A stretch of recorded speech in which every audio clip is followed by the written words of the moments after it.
Hi everyone, happy Monday. It's um it's a nice day actually. I'm off this week for the most part. I mean, at least from my main job. So it's good to do other things that I usually don't do. Like for instance, today instead of going to work because I don't have to, I went to see. I took my kids to see Alien Romulus. Oh, okay. So it was nice, to be early. I think we got like the 1 o'clock show, which is like the matinee, which is like the first show of the movie. And it's just weird, driving, being somewhere else on a Monday when I'm supposed to be working. So it's kind of cool. Mhm. Feels feels good. Yeah, I seen the pictures you posted on Instagram with you and the children, man. That was cool. Oh yeah. Thank you. Yeah. It was today, and Yeah. guys, thank you, all of you watching live, and also thank you to Blacktastic and Rashad for joining me. So, Yes. Blacktastic, you want to say something about you or your channel in about a minute or less than a minute? I mean, I know people know you here. Anybody watching Blacktastic? I think he's been here probably the most times. I think so in this channel, Blacktastic, he ain't family but familia. Am I right? There you go. Really, really dumb. Really dumb. Your family and your family, bro. I don't even know you. I don't care. Your Your family. family. Yeah, just since cross paths with cinematic, man. You can't turn this dude down. Look at his eyes. Come on, man. Got them pretty ass eyes. Got Thank you. piercings, But no, man, we cherish a lot of the same things when it comes to cinema. And you're humble, you're down to earth. So I'm always love being on this particular channel talking. But my next review would probably be Beetlejuice. Beetlejuice. That's the next movie I'm looking Mhm. for. That'll probably be my next movie review. But right now, I'm just chilling, dropping some vlogs here and there. I dropped a new vlog on Saturday. You can be sure to check that out. I came up with a new catchphrase called EMC. That stands for Eternal Media Content. That's when you project from within out to share with the world what you can bring to the table. So that's my latest video. Mm, Nice. Yes. man. And are you working on a new movie coming soon? Mm-hmm. The one you were talking to on your latest live stream. The one I was watching from work. Yeah. Uh, I've been working already on the trilogy last film for the Werewolf series called I'm Done. So that's already in the works. It's been cast, scripts pretty much written. I got some surprise people going to be in that film. You're going to be totally surprised. So Nice. finally get to end that trilogy. And just in the last week and a half, man, me and my man Q been brainstorming. He called me up, Q was, hey man, I got this idea. I was gonna do a thing, man, this weekend. Oh, whoa, slow down. And for the That's first cute. That's time, cute. Yeah. for the first time we collaborated, he was like, dude, like he'd give me an idea and I expand it. And I give him an idea, we expand it. So in the span of 3 hours, we came up with a concept for a movie we're gonna do. It's gonna be part documentary, part skit, and factual historical facts about the Black community, but done in a comedic way. So I don't want to drop the title yet. It's kind of like secretive right now, but it'll be out soon.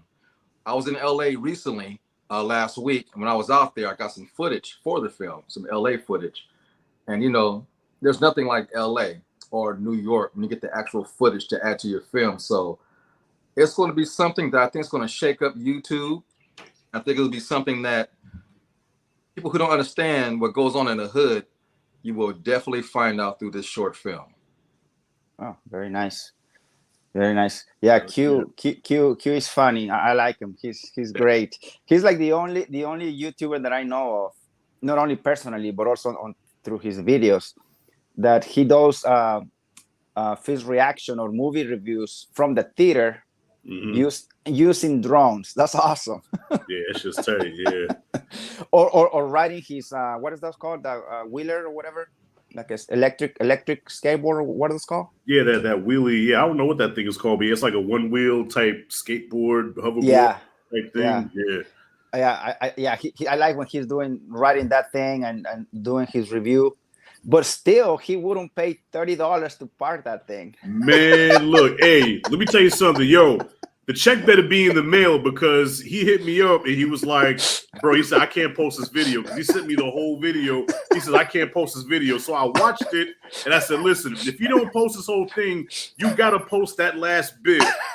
You wouldn't pay $30 for that. I said, that was some of the funniest shit I've seen all week. And he did. He posted that last part, man. And it was hilarious. 30-minute video. That was like the original footage or whatever. Yeah, it was like, I think the total video was like probably like 20 minutes or something like that. But that's a long time.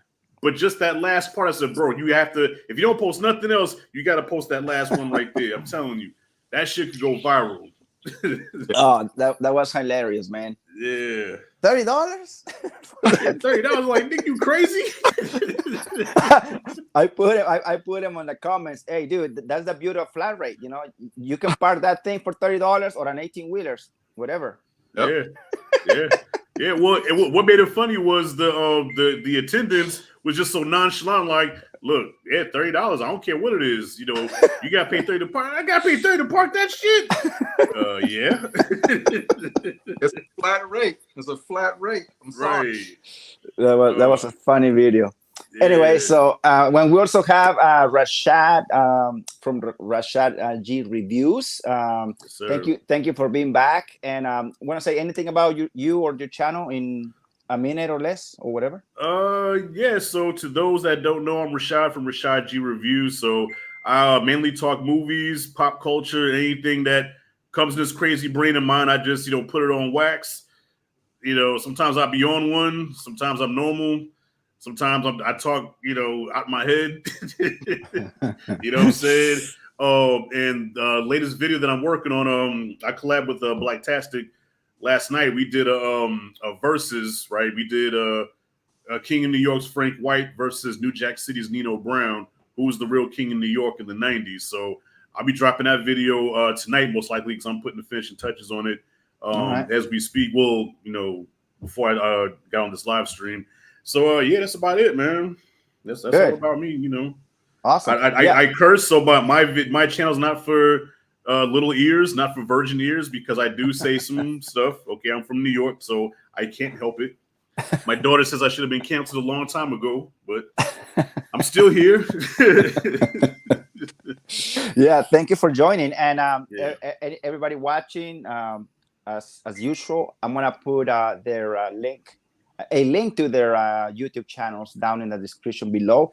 And as you may know, guys, because I put it on Instagram and I also put it on this thumbnail, and I also put it on the little banner. So this is a spoilers discussion of the newest movie, Alien Romulus. And before we get into it, I want to read our first comment for the day. Is from Cool to the Fullest. Hey, Cool, what's up? It was good, fam.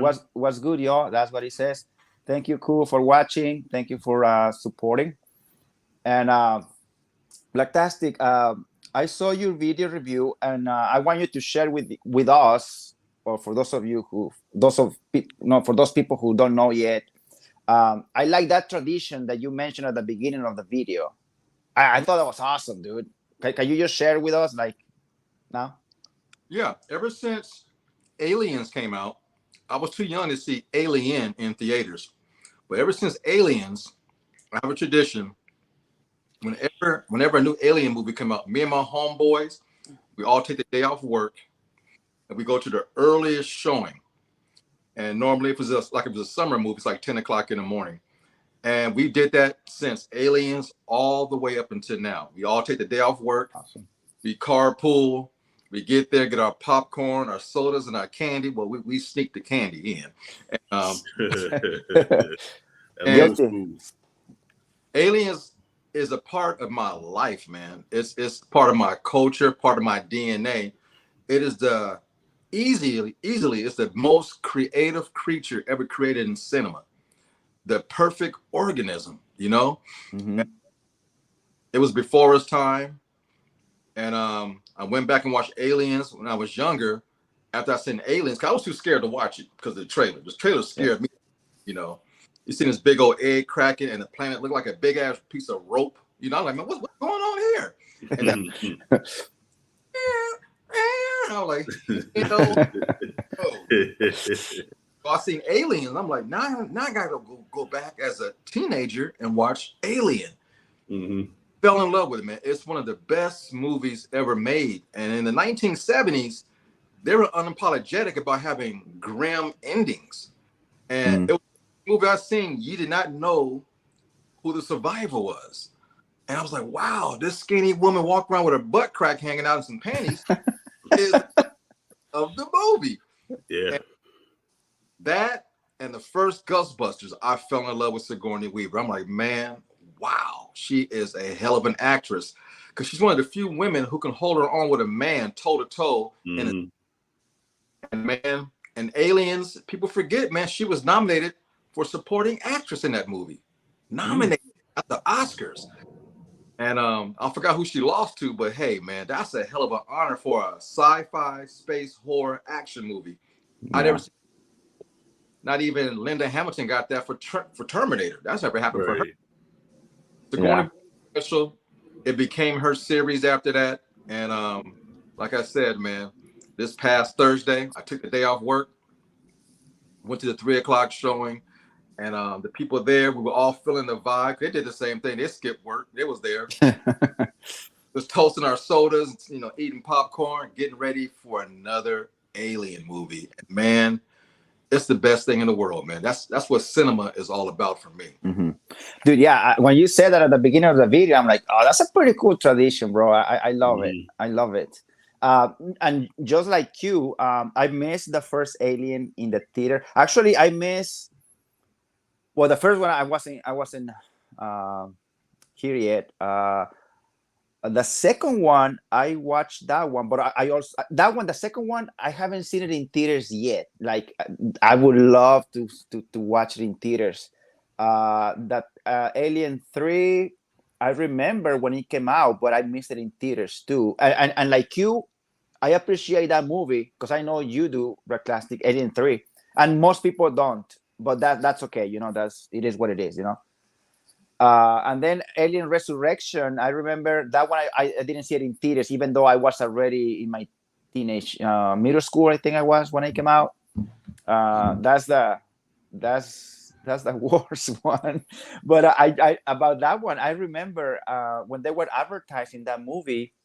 I remember they were interviewing Winona Ryder about that movie. I think she was on set, and she was obviously promoting the movie Alien Resurrection, and she was saying that they were using this is like what, mid-90s or late 90s, something like that. You know, CGI was, you know, coming out and, you know, being all like cutting edge at that time, and she was saying, promoting the movie and saying how they were using and they were showing of the alien using computer graphics when the alien is swimming in the water and moving the tail, and back then you're like, oh dude, that's high tech, because it was. But the movie ended up being bad. But at least they were doing some, you know, high tech at that time. Yeah, as bad as that movie was, it was the first time you seen the whole alien. You seen seen the move. Like I said, every single Alien movie, cinematically, they all look good. None of them. It's just the stories. You know, I like part 3 a lot. It's the one I've seen the most. But I think people were so in love with the ending of part 2, they couldn't get past the opening. And knowing that David Fincher is the director he is now, I thought that was brilliant, because people understand this is a tragic story for Ripley. It's a tragic story. She was never going to have a happy ending. You know, she was married to this alien in all 3 movies. So I thought it was a perfect tale, like, oh, you thought you had a misfaced family. I'm taking that from you too. The alien, once it got in her life, it controlled it. That's why I like part 3 so much. But yeah, moviegoers like, well, I like that cute little girl. That guy was handsome, Hicks. Hey, It was perfect, man. It was perfect, and they fucked it up. It was perfect. Nah, man. Nah. I'm gonna interject right here, man. Aliens ended perfectly. Listen, Ripley, she lost her whole crew in the first movie, man. Okay, lost her whole crew in the first movie. Second movie, if you watch the director's cut, you see that her daughter died. She had a daughter that died. Okay, so now she has to start all over again. She takes the surrogate daughter. She has Hicks who's feeling her. You know, come on, the bitch done been through enough. Give her a perfect ending, man. I ended part 2 thinking they was gonna go back on Earth. Her and Hicks were gonna have some beautiful babies, and Newt was gonna grow up and be a college professor, and they live happily ever after. But no, the studio said, "Well, we gotta make another one." Well, man, you're not far off, because a year prior, in 91, remember when Terminator came out? I was there opening Terminator, and they premiered the teaser trailer for Alien 3. Yeah. It was a different plot, because if you go back on YouTube and find the original trailer, it says on Earth, everybody scream. Gotcha. So, to go to Earth, and I think Hicks and Newt was going to be alive originally. And I'm like, oh, they're actually coming to Earth. And then from that time to a year later when it came out, the plot changed, the story changed. I wonder why she went bald. I was tripping, like, man, what's going on? Was that like for budgetary reasons, you think, because it would have cost too much money to put it on Earth, or I don't know, like what was the reason for that? I'm gonna tell you that the behind the scenes drama of Alien 3 is better than the movie itself. Really, Harlan was supposed to direct it. He walked off the set. Studio interference. As you know, at the time, David Fincher was a young buck. He just did some videos. You ain't got no say so. They would come up on set every day with a new script. He's like, okay. And his style was cool because it looked like a music video the way he shot it. But man, that movie stood a chance. Yeah. Changing studio interference, and they ran out of money, it sounds like, because originally supposed to be on Earth. Right. Wooden planet. How you going to make a wooden planet? And that was the first movie that had CGI for the alien. And you seen they fucked that up. Yeah. Even for the time, it was like, ooh, that looks bad. Yeah. So, but man, if you ever got some time and want to go down a rabbit hole, all the behind scenes and stories about Alien 3 is so compelling. It's better for a movie. Wow. Yeah. And they have 2 versions. I mean, have you, right? I don't even know why, but when you just said about they were switching the script every day or whatever, and I didn't know this until later because I was like, I remember watching the movie and I remember seeing a Rottweiler because I like Rottweilers. That's one of the dogs that I like, and I would like one, but I don't have one. I like Rottweilers, and I remember seeing the movie. I'm like, oh, there's a Rottweiler in the movie. That's cool. And then time went by, and then I watched it again, and I'm like, where's the Rottweiler? Now I see these ox. Right. That's the ultimate version, yeah. And then I was like, wait a minute. I thought there was a Rottweiler in there.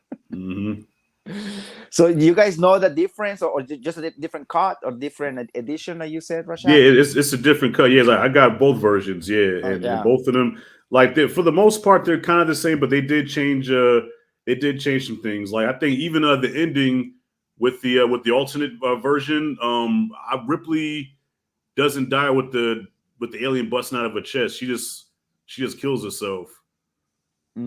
Yeah, so that's one of the biggest differences between those 2 cuts. I see. Yeah, because I remember that one when she jumps into the fire, and then Mr. Wayland, who looks like Bishop, he's trying to stop her, and as she's falling, right, that the chest buster comes out, and she grabs the chest buster. Right. They got into the fight or something. That's what I remember. Yep. Yeah. Right. Yeah. But in the alternate version, she dies, but the chest buster doesn't come out. She just straight up sacrifices herself. Gotcha. Yeah. And that movie, the third one, it has some. I forgot the speech, but the guy with the glasses, the black guy with the glasses, who's bald, and he's like the preacher. Charles S. Dutton. Yeah. Charles S. Dutton. Yeah. He does a nice speech towards the end. I like that part. Yeah, he got everybody ramped up. And what I like about his speech, he says, "Look, we're all gonna die. Yeah. It's a matter of you want to go out on your feet or on your fucking knees." I'm like, man, that was powerful. Like, and if they would have, I don't know, man. I liked it a lot at the time. And up until now, none of the other Alien movies was better than that one until recently. I think Alien Romulus finally is better than part 3, but once I'm like, I still like 3 better because it was a complete story and a complete trilogy. Whether you liked it or not, it closed off the whole series because her coming back as what was she? She was a clone. Yeah. Clone. Yeah. The only good about that movie, her hair was long and Sigourney Weaver looked sexy. She had a little muscles and her little shirt, playing basketball, dunking on people. But yeah. Because Sigourney Weaver, you forget, Sigourney Weaver's 6 feet, right? Is she like 6 feet, 6'1"? Yeah. She a tall girl. You know, hey, I saw a tall glass of water. It's like Eddie Murphy up too. Damn. That's a big bitch.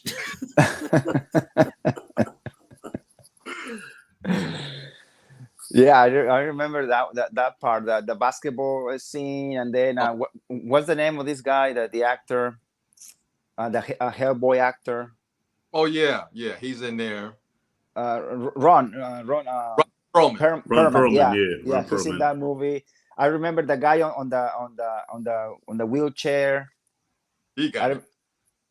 Wasn't Chucky in that movie? Well, the guy that voiced Chucky. Yep. Yeah. And the black guy from CSI. Right. You know. And I remember a guy who has like guns that come out of here of the sleeves or something.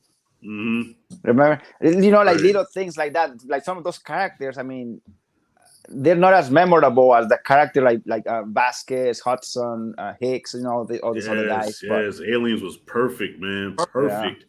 That is a perfect film. And like Blacktastic, I saw Aliens first. You know what I'm saying? As a matter of fact, Aliens was a forbidden fruit for me because I was 6 when that movie came out, and my pop was, at the time, he was careful what he showed me until a year later. Then he didn't give a fuck what he showed me. Ain't that something? in 1 year, I went from I can't watch The Fly, I can't watch Aliens, but the next year shows me RoboCop. That's awesome. The guy melting in the acid. Yeah, he actually took me to see that shit. So Aliens was a forbidden fruit, and I remember I walked in on him. He was watching because at the time you could rent movies on pay-per-view, right?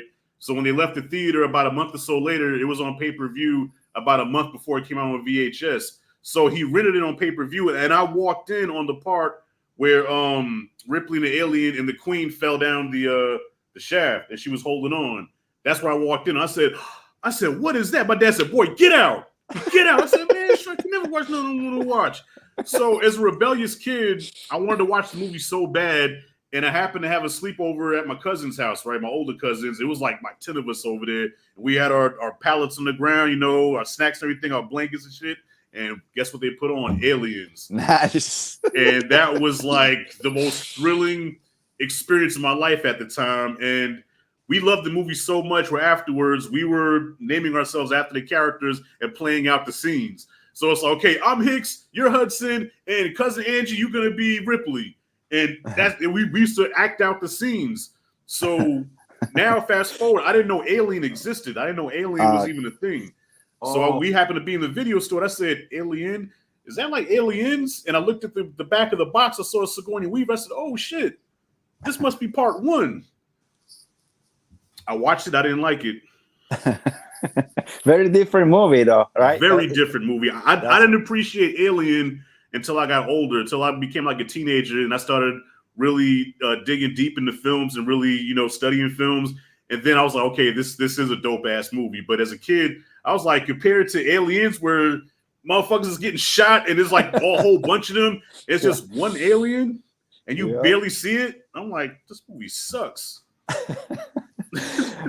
I watched Alien first. I remember where I was and everything. I think it was. I don't remember if it was beta or VHS. It was one of the two. Right. I remember we went. My parents and I and my brother. We went to my uncle's house. They live in a different town, like an hour and a half, an hour away from, about an hour away. And I remember we went to spend the weekend with them. And so he had the whatever it was, VHS or Vera, one of the two.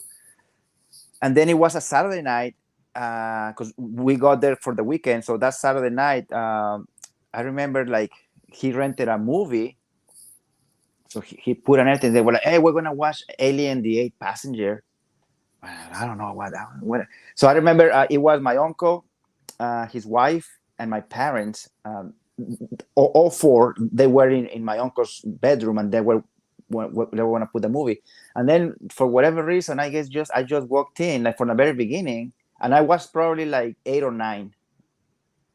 I don't know if my parents knew what the movie was about. but I ended up watching it with them. Dude, I like that movie, dude. Since then. But I remember after the movie, okay, good night or whatever. I went to the room, to my cousin's room when I was gonna sleep, and I the lights were off, and I had the sheet, and I just was imagining like the alien coming down, like in the movie. Yeah. And I was scared for the night, and then I fell asleep or whatever. But anyway, that's the very first time I saw that movie ever, Alien. And since then, dude, I've been in love with that thing. And then I don't remember when I watched Aliens, but then eventually I watched it. But I don't remember when I watch it, who I watch it with, stuff like that, as in Alien. But yeah, dude, and have you seen it in theaters, Rashad? Alien, or you, Blacktastic? You haven't, but it was. Nah. I think early this year it was in theaters for 45th I remember, anniversary. you did a vlog about that. Yeah, no, I never. Yeah. I saw it on VHS. You know what I'm saying? I rented it from a mom and pop video store. And I've seen it on cable. I don't know how many times. Then I bought the DVD. And matter of fact, I just rewatched it just yesterday, and I haven't seen it in like 5 years or something like that. And it still holds up, man. Like the scares, because when you haven't watched it in a long time, sometimes you forget where the scares come in. So when Tom Skerritt got killed, I actually jumped. You know, when you turn with the flashlight, the alien reached out like this. I was like, oh, I forgot that part. And I'm gonna change the subject for a minute. Okay. Since I mentioned that I watched it in theaters on its 45th anniversary. At the end of this month, Rear Window is coming to theaters on AMC. And nice. I've seen that movie. I never seen it in theaters. I want to see it. So I mean, just maybe you already knew, but I don't know if you guys have seen. Have you guys seen it in theaters? No, Rear Window. Yeah, I see. I took films class when I was in college. That's when. Same here, bro. Same here. Yeah, I took a film history class, and that's one of the movies we had to watch. Yep. That, Citizen Kane, and what else? All them old classics. I took a film. I've seen those movies from Alfred Hitchcock back in the day. Yeah. I have the digital copy of that movie, and I've seen it one time ever. That movie. But since it's gonna be in theaters, I already told my two of my children, like, hey, we're gonna go. They saw it one time, but I don't think they might not remember much. But I'm like, we're gonna go to the theater and watch it. So hopefully I'll be off so I can. I think it's gonna be August 22nd and 23rd. Okay. So something like that. I know AMC is bringing it. I'm assuming other theaters will too. Well, let me ask, how do you kids feel about that, man? Because I tried to share Jaws with my little guy, right? Because it was playing at my theater. I said, son, we're gonna go check out Jaws on the big screen. He says, okay. I said, what? I said, you don't want to go like Jaws? He says, yeah, we can. He went, you know what I'm saying? So he wasn't. I mean, he watched it with me because he knew I was excited, but he didn't give a shit. So I mean, do your kids have the same kind of like? Well, Dad wants to go see it, so I guess we can go. Yeah. Sometimes for Aliens, only my son Jean-Claude made it for Alien and also for The Matrix, which he liked The Matrix. So we watched it in theaters. For Jaws, actually, we did a family trip. It was last year. It came out Jaws in 3D. I don't know if you were aware of that one. And all of us went, and and you're not gonna like it, Rashad, but it was my first time ever watching Jaws from beginning to end. Stop playing. Seriously. Wow. Yeah. I mean, I remember back in the day, like seeing like pieces. It was always in TV, you know, when I was a kid. But I never seen it from beginning to end until about last year in 3D. Oh my goodness. And we had a good time. Like, you know, everybody, we sat not too close to the screen. We got our glasses or whatever. Right. I enjoyed it. So needless to say, I haven't seen the other ones, Jaws 2 and 3. I don't know how many there are. It's technically it's 4 of them, but I recommend watching 2 and watch 3 with some alcohol, something to keep you intoxicated. That's the only way you'll enjoy 3. 4 you could probably do without. The 4th one? Okay. Yeah, the 4th one where the shark actually roars like a lion. You could probably avoid 4. 3 for me is a guilty pleasure. Like I'm one of the few people that like Jaws 3. Mm-hmm. You know. Yeah, I like Jaws 3. You had what's his name? Gossip Jr. Yeah, Lou Gossett Jr. Yep. Like Aquaman, he was. Yeah. Yeah. He was booking, boy. I was like, damn, brother. Exactly. I dig 3. Yeah. Cymatic 18 says, what's up, fellas? Good. Cymatic, thank you for watching. We have a cool says, wow. I maybe that wow is because I just said about never seen Jaws. Maybe that's what I'm thinking. Another comment here from Cymatic 18 says, what's up, CT?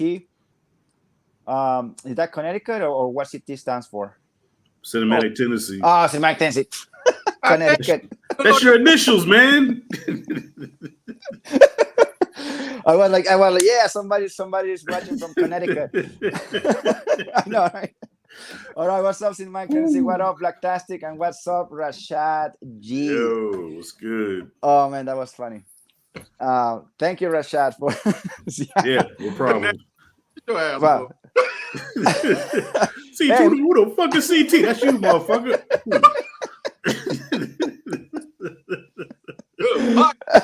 He was watching from Connecticut and Florida and California. There you go. Yeah. That's almost like I named him after the father. He got a father named Forrest too? No, Forrest, you're his father. Oh. Is he? No, he ain't fucked up like you, buddy. Yeah. That was a sad scene. Don't laugh at that, man. That was sad. All right, so that was funny. Okay, so yeah, so going back, because I know I told you I was gonna take a break from about for a minute, but it took me a little longer. But yeah, so you guys, keep an eye on those movies if you want to catch them in the theater.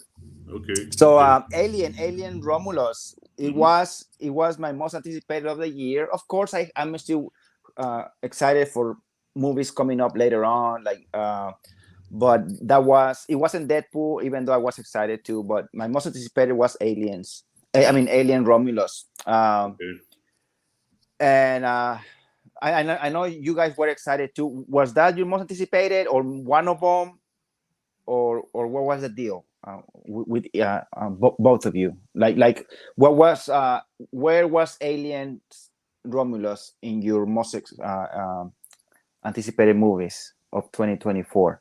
Was it in the list or? It was my most anticipated movie of the year. People didn't believe me. It was Beverly Hills Cop Axel F. Because I love Beverly Hills Cop. I love Eddie Murphy. And we all root for him to come back to form. And I liked the movie. It was way better than 3. It's probably a tie between 1 and 2. 2 and 3. I mean 2 and the latest one. So that was my most anticipated movie. And right behind that, I'm going to say Beetlejuice, and Alien, Romulus. Romulus.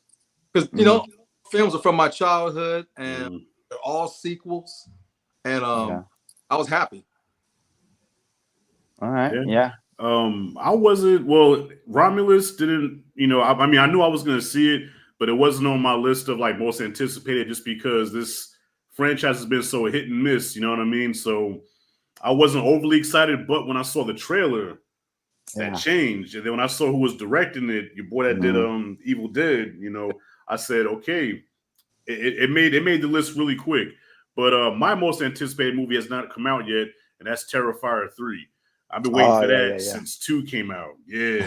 That's That what one, I'm most looking forward to. and it's coming to theaters, I believe. Yeah. Hell yeah. Yep. October. October. Yep. Okay. Yeah. Halloween time. That one, I saw it shortly after doing a live stream with some of you guys. The second one, I remember Q sent me a way to watch the second one. Yeah. I haven't seen it since then. The second one. The second one.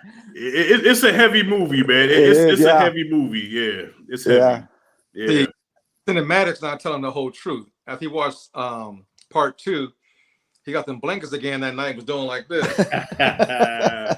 But the mashed potato was that scene that you guys told me about. Yeah, the mashed potato scene and the bleach scene, where the bleach and the salt. Yeah. Yes. Yeah. I went to the movies to see that. Actually, me and my daughter went, and it was a cool crowd because everybody there were fans of the movie. So people were dressed up like art, and some people were dressed up like the little girl and everything, and it was just a cool atmosphere. You know what I'm saying? It actually had a nightmare that night too, which is good. When a movie can scare me and give me a nightmare, when I wake up in a cold sweat, that means the movie did its job. It's his job. Cymatic 18 says, how is Terrifier 2? Well, I'm gonna say it. I'm gonna answer that question, and then Blacktastic and Rashad, you can add to it. I'm just gonna say that it has a bigger budget than the first Terrifier, so it is over the top. Like, I think it's like Terrifier on steroids. What would you guys say? I agree. When part 2 came out, Art was up there with the big dogs. He was up there with Jason, in my opinion, Freddy, of course, Michael Myers. He's up there with the top. Chucky, add him to the list after part 2. That's how good part 2 is. Right. Hell yeah. I mean, now personally, me, I have almost like a Terminator 1, Terminator 2 relationship with these, because I feel like the first Terrifier was scarier because I was not expecting what I got. So I think the first one scared me more, but that second one was just like grand scale, you know what I'm saying? So the second one was like, it was really, really dope. But if I say like, okay, if it's at nighttime, I'll watch 2 before I watch 1, because 1 terrifies the shit out of me. Like it lives up to its name. Yeah. Yeah. It's more gruesome. Would you say it's more gruesome, the second one, because it's more of a torture type of? It's more extreme. I mean, like it kind of blew me away, because I'm like, how are you gonna overdo the first one when it comes to like killings and things like that? And then I saw the second, like, oh, okay. So now the third one, it has a bigger budget than the second one. So I have no idea what is gonna happen with what is he gonna do. Yeah, well, even the runtime, like I did, because when I went to see 2, I saw it had a runtime of 2.5 hours. I'm like, wait a minute, that can't be right.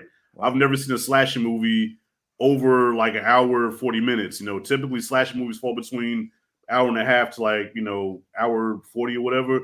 2 hours and 25 minutes. But I didn't feel the runtime not once. It was that dope. Yep. Yeah. And this is kind of related to Terrifier. I mean, it's not the movie, but it's related to Art the Clown. It seems like in the few years that these movies came out, seems to me like Art the Clown is like finding his place into the Halloween thing, because I went to Spirit Halloween a few days ago, and they had a animatronic of Art the Clown. Like waving and doing the thing. It was like $300, and he moves, and it's a big one. You know, like a life size. And then they got like the mat, and like a lot of merch. That's what I'm trying to say. Yeah. Shit. Well, look, you ain't got to worry about no guard dogs. And if you have that motherfucker out in front of your house, you ain't gonna have no intruders, guaranteed. Oh yeah. That's funny.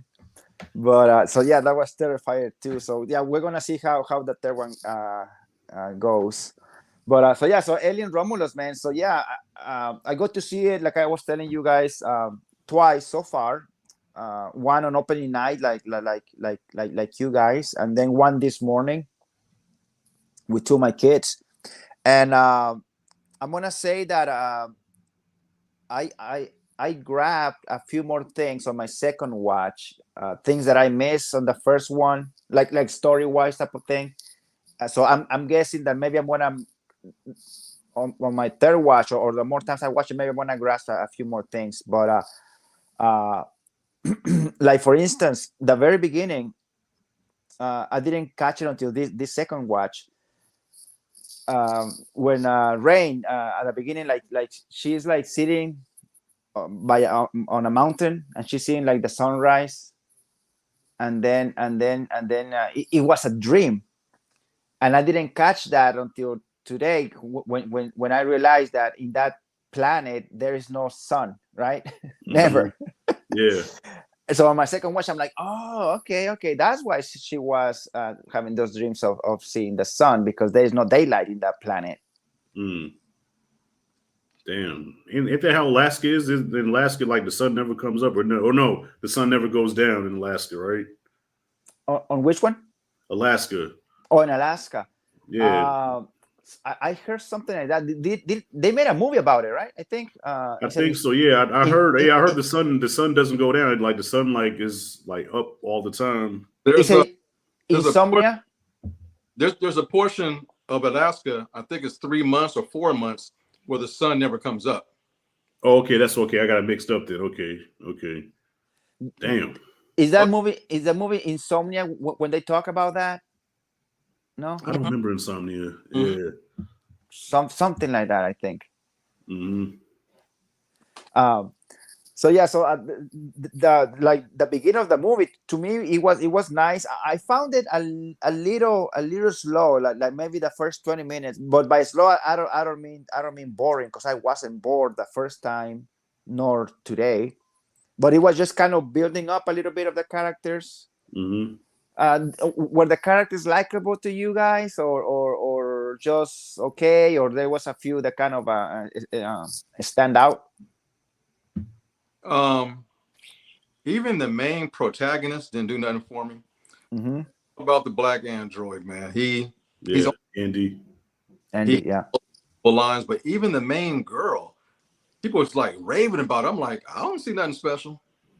No, they should have switched roles and gave Isabella Mendez the role, because she had the hair, she looked the part of the main protagonist. Mm-hmm. The final girl. Yeah. The final girl. You know, I thought the role should have been reversed, but no memorable characters. All I remember, they had really strong accents. You know, in the water, there's something in the fucking water. I was like, what? Yeah, you in the water and you drowning? No, there's something in the water. Yeah. Man, I was like, no, it had, out of all the Alien movies, he's had the most forgettable characters, in my opinion. Out of all, even the movies, I remember everybody. This one, I couldn't remember their names. I agree, man. Because I found myself rooting for Isabella, and plus she's cute as hell too. So I wanted her to live. So I was more invested in her character, seeing her live, but everybody else was expendable. I didn't care, Yeah. And to go back to your point, CT, that stands for cinematic tendency. With the first two Alien movies, they start out really slow too. But the reason why those movies aren't boring, because I guess that's the thing with Alien movies, they start slow, but because the characters are so cool and likable, like it doesn't bother you. And then by the time the alien stuff starts, you care, and it puts you in a more anxious state of mind, because you don't want to see nothing happen to these characters. Here, I wanted except for Isabella, I wanted everybody to die. I had no idea. For a minute, I thought that Dora the Explorer, because I recognized her from that movie. Yeah. I thought she was gonna survive, not only because she was pregnant, but because I thought she was gonna be like a final girl, Yeah. And she was stupid. I want to slap the shit out of her, because I'm like, what I'm saying? They told her Don't take that shit. And she, I'm like, fucking idiot. I said that out loud in the theater. I ain't care. I said, fucking idiot. Yep. Oh, Yeah. the black gooey. Yeah, and you know what? And I guess when they told her, well, I guess they were assuming because it seems like they didn't watch the whole video about the rat. Because I think they only saw that part when the rat comes back to life and then looks normal, but then they missed the part when he actually dies again and becomes into that this big rat or whatever it was. Because I didn't know. I'm like, is that the same rat? And it looked really grotesque and big. Yeah. Yeah. Fuck those characters. That's when the movie started to fall apart for me. I was like, I mean, she fell down some stairs. I mean, got her ass whooped in this movie. At the very last minute, I need some strength. Yeah. No, get your ass in the cryo chamber and go to sleep, God damn it. You know, that's all you got to do. Lay your ass down. That's all she had to do. Yeah. It didn't make sense to me. Like I said, man, the movie is beautifully shot. The storyline was cool. For once, it wasn't a bunch of scientists going out in space, or either they were terraformers. They wanted a better life because, man, you might as well be in prison. Right. On this planet, you know. So I appreciate that. It's just, I don't know, man. It had the least likable characters, man. It was hard for me to talk to any of them.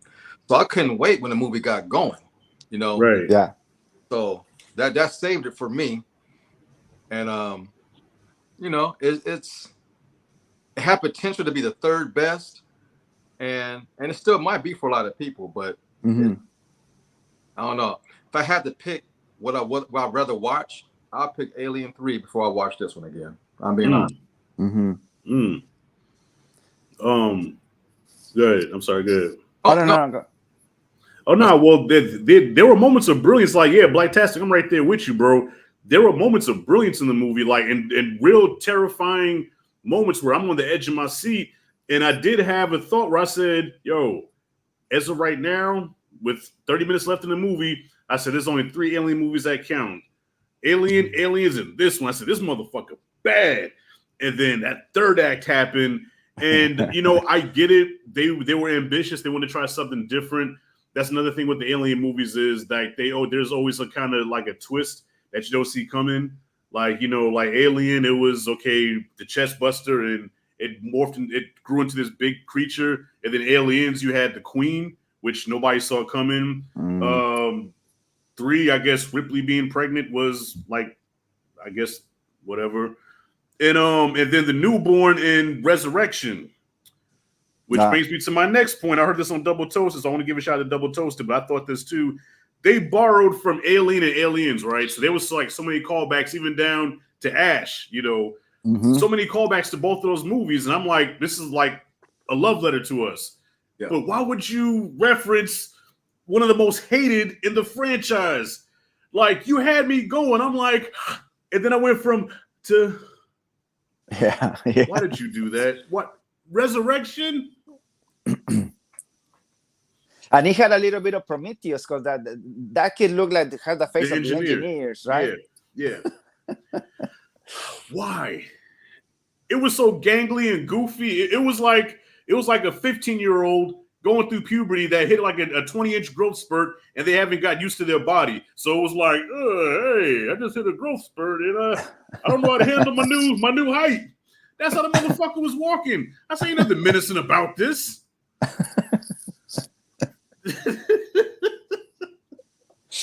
Yeah, there were a lot of callbacks, and it seemed like they were borrowing from all of those 4 movies. It seems to me, right? Like the first 4 movies. Yep. Yeah. Like, this was your most anticipated movie of the year, right? So when the callback started happening, when the android said what he said from, you know, Aliens and all that kind of stuff, what goes through your mind? I know this meant a lot to you, man. Was you like, is this really happening right now? Was you disappointed, or was you like, well, let me give it some more time? So what was you going through at the beginning of the third act into the end? I'm just curious.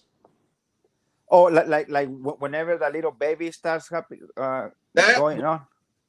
The movie dropped 10% the minute the android repeated what Ripley said in Aliens, because it was out of context. It didn't make sense. I'm like, man, doing that. And from that point on, the movie started to dip. I noticed it from that point on. I'm like, oh man, no, because that was the callback ever. It didn't make sense because Aliens happens way down the line, and it made sense. She was fighting a female perfect organism, so of course she's a bitch. You know, that's one of those drone aliens. It could have been a male. It wasn't a female. It was a male because it was a drone. And for how did he use that kind of language? I mean, it didn't make sense to me. And they stopped the whole movie to point it out, and I was like, yeah. Even the delivery, get away from her, bitch. Are you asking? No, like, are you asking or are you saying it? There's a pause. Yeah. So cinematic. Yeah.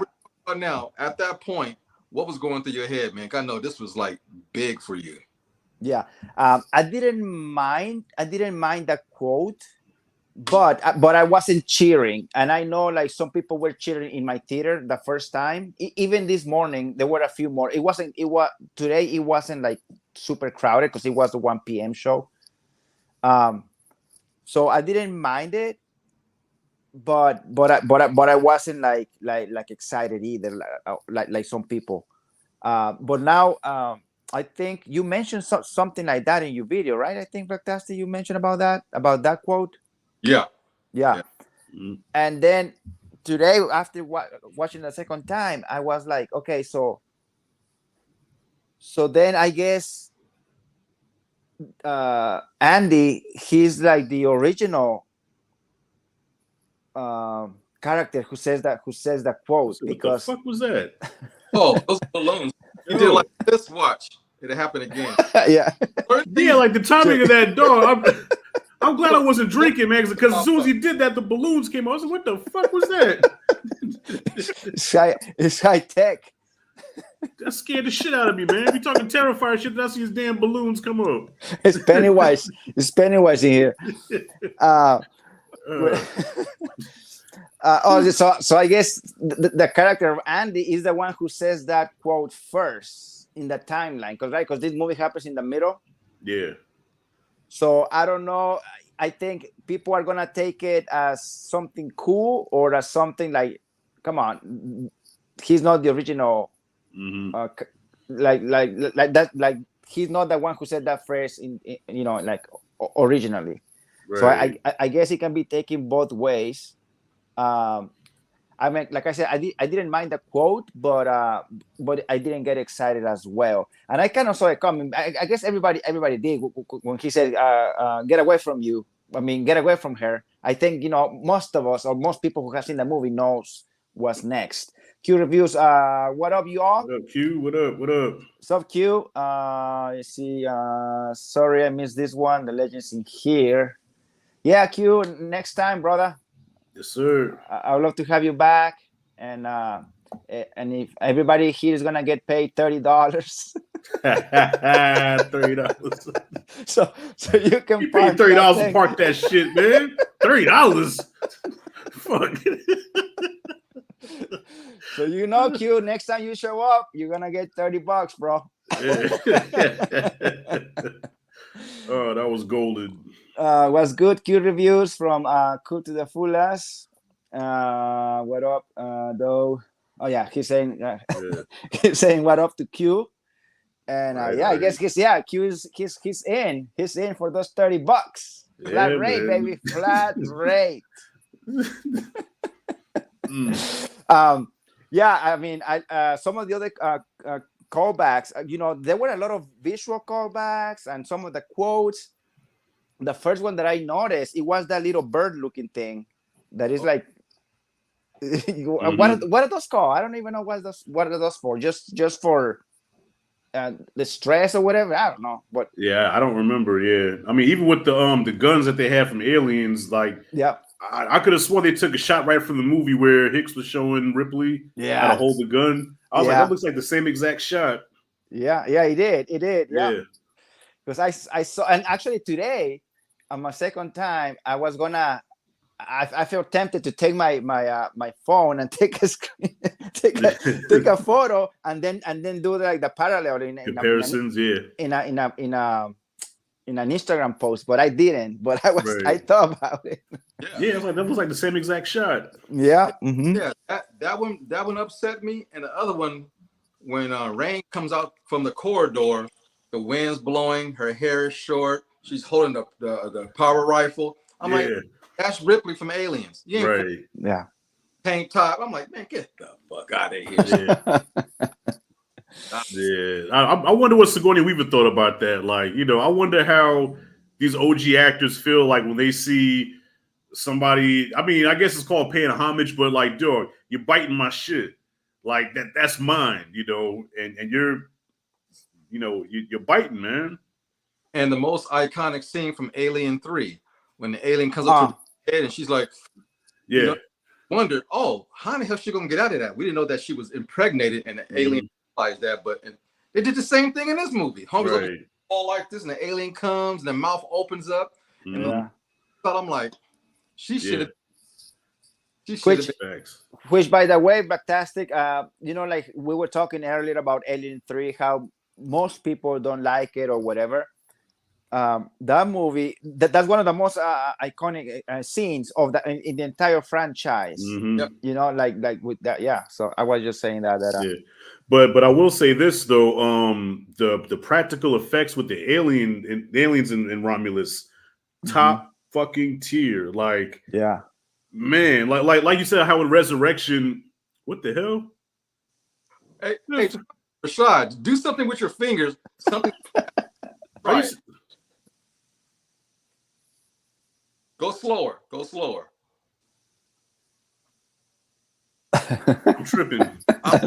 Watch. Thumbs up. There you go. There. See how the thumbs up came up? Oh, I did that? No, I did, but fuck it. Anyways, yeah, I'm tripping, y'all. But damn, man. Anyways, back to my point. The point I was trying to make before I was interrupted. The practical effects of the aliens, man, was top tier, man. So just like in Resurrection, when we saw him swimming, you saw like the full xenomorph for the first time. Like here, like the detail and everything, like it was like a perfect mixture, or as Perez would say, a perfect marriage of those movies, those earlier movies, but just done, just like upgraded. Like those practical effects was crazy, and most of them was practical. Yep. Yeah. I like one of the first things that we got to see here, because I was thinking about the other movies and all those transitions, because we all have seen like the egg comes from the queen, the face hugger comes from the egg, the chest busters comes from the body of the human or the host. And then after the chest buster, like we usually see the next time we see the alien is in the final, on the xenomorph form. But this is the first time that we see him like getting out of that cocoon or whatever it was on the wall. Yeah. I'm sorry, no, I'm just trying. The shit ain't working. So I thought that was interesting, just to add a little bit of a transition in that, like how they develop, I guess. Nah, yeah, for sure. You know what? How come it ain't working for me? I don't know, man. I mean, the thumbs up always works. You had to hold it up there. Look, I know I got little ass thumbs. Let me see. I got small hands. Q Reviews has a comment. He says, "Ghostbusters, Frozen Empire, throwbacks piss me off more though." Yep. Yeah.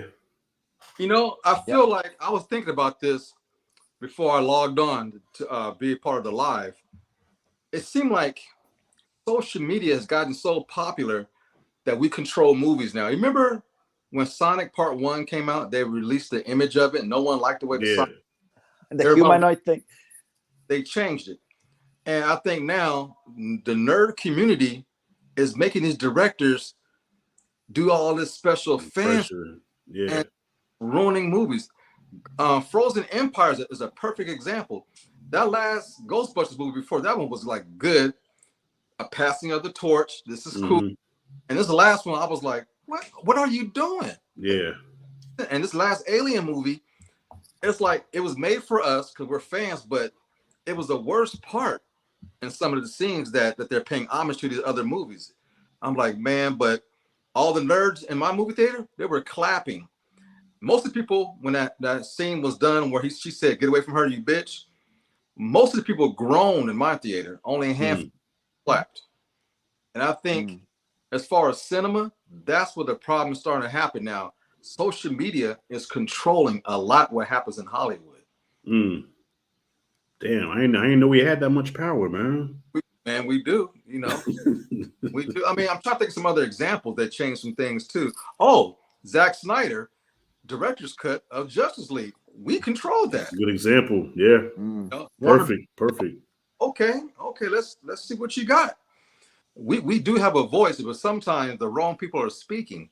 Right. I was about to say, I guess it's kind of a blessing and a curse because, you know, before the studios kind of had to guess what we wanted, you know what I'm saying? And they would just take a swing and put it out there, and there's a chance that we might like it, but there's a chance that we might not like it. But now, like you said, with social media, it's so much easier to know what the people like and don't like. So, yeah, I don't know. I guess there's pros and cons to it. It is, you know. Yeah. Yeah, Q has on another comment. He says the shots with all the aliens and face huggers was some excellent work. Yeah, that's true. You know what? I caught it today because the first time I didn't. Remember that alien? I guess he's the first one. I guess the one that comes out of the cocoon. Right before he comes out, he got stabbed with that electric thing, right? Whatever whatever it was. So that xenomorph is the same one who rescues Rain as she's falling down from the elevator. Remember that that xenomorph grabs her with the tail. Oh yeah, yeah. And then when that xenomorph brings his tail closer to him, and she's carrying Rain, and Rain is closer to him, there is something inside here on the xenomorph that like a little hole or something. Stuck with the, I didn't notice that. Yeah, it looks like lightning, like electricity. I missed it the first time, and I was like, that's how I recognize he's the first xenomorph. Yeah. But then I was like, why did he rescue her? At first I thought like there was gonna be some sort of connection, but I guess he just rescued her so he wouldn't die, so she wouldn't die, and the movie can continue, because then he wants to kill her later. But I was about to say, the whole point of it, because remember the xenomorphs really don't kill you; they just take you and cocoon you for the facehuggers. Yeah. So I think only in the first movie was the alien actually like really killing motherfuckers. And after that, it was all about just cocooning them for the facehuggers. For the facehuggers, yeah, true. Yeah, which I didn't know that either. I didn't know that about alien lore, because usually when they bust out of the chest, they just disappear and then they like grow in like 10 minutes and shed their skin. I didn't know that they encapsulate themselves in a cocoon. I never knew that. As far as I know, this is the first time that we see it. That's the first time. Okay, yeah. I thought that was cool. And that cocoon, remember the guy was on the ground and the little pieces of acid? Was this spitting out acid, the actual cocoon, as a defense mechanism, or was that alien bleeding and it was shooting out? That's the only thing I couldn't figure out. I don't know. Now, like little spurts. Yeah, I think, like you said, I think it was some sort of defense mechanisms, because it seems like he was like shooting on specific body parts or something, and then when he kisses his fingers melting, I thought that was cool scene. I was like, what? Oh, that's a horrible death, man. And then it went through the whole thing and exploded. Yeah, that was a bad one for the water. Yeah, that's one thing I love about the alien movies too, man. Just the grotesqueness of it. Like even watching the first one, and that's from 1979, and that shot where right before Kane gets hit with the facehugger, you see inside egg. You see the alien moving inside the egg. It reminded me like a baby roach, and I'm like, oh, it's so nasty. And even when he got up on the face, right, and then when they try to take it off, it tightens the tail around his neck. That neck, for some reason that shit just grosses me the fuck out. You know, they have always, and I like that because it's consistency. In every movie, when they try to remove it, they always the camera always points at the neck. Right. That's getting tighter. And I like that consistency that every movie they show that, because it's like, okay, you want to remove it, you want to remove me, I'm gonna choke choke this host. I thought it was It's the perfect organism, man. There's no other way to say it. Right. That shark, it was made to destroy and kill and breed. That's its purpose in life. Right. Mm-hmm. The only time a xenomorph would kill you, it'll strike his extra mouth inside your skull, right? And to kill you. Other than serve you to make more aliens. Mm-hmm. Yeah. When we were talking about the special effects, about face huggers and all that Q said, he has another comment, but nothing beats the queen from Aliens. Yeah, that queen was like, yo, at the time, like 1986, like even to this day when you watch it, it still holds up. So as a 6-year-old kid watching that, that crown, crown. Yeah, it was enormous. It had shape to it. I mean, she was beautiful, man. I don't know if I would call it beautiful. Well, but she was nature, like, God damn, I might want to get with that. Hold up, excuse me. No, I know what you're saying, but just don't bleed on me, bitch. Yeah, but that bitch was terrifying, man. Because the first thing I thought when I saw her, I said, "Is she shitting out those eggs?" Yeah. And you can hear it too. Like it sounds just like when you go to the bathroom for real. Mm-hmm. I'm like, turd eggs, man.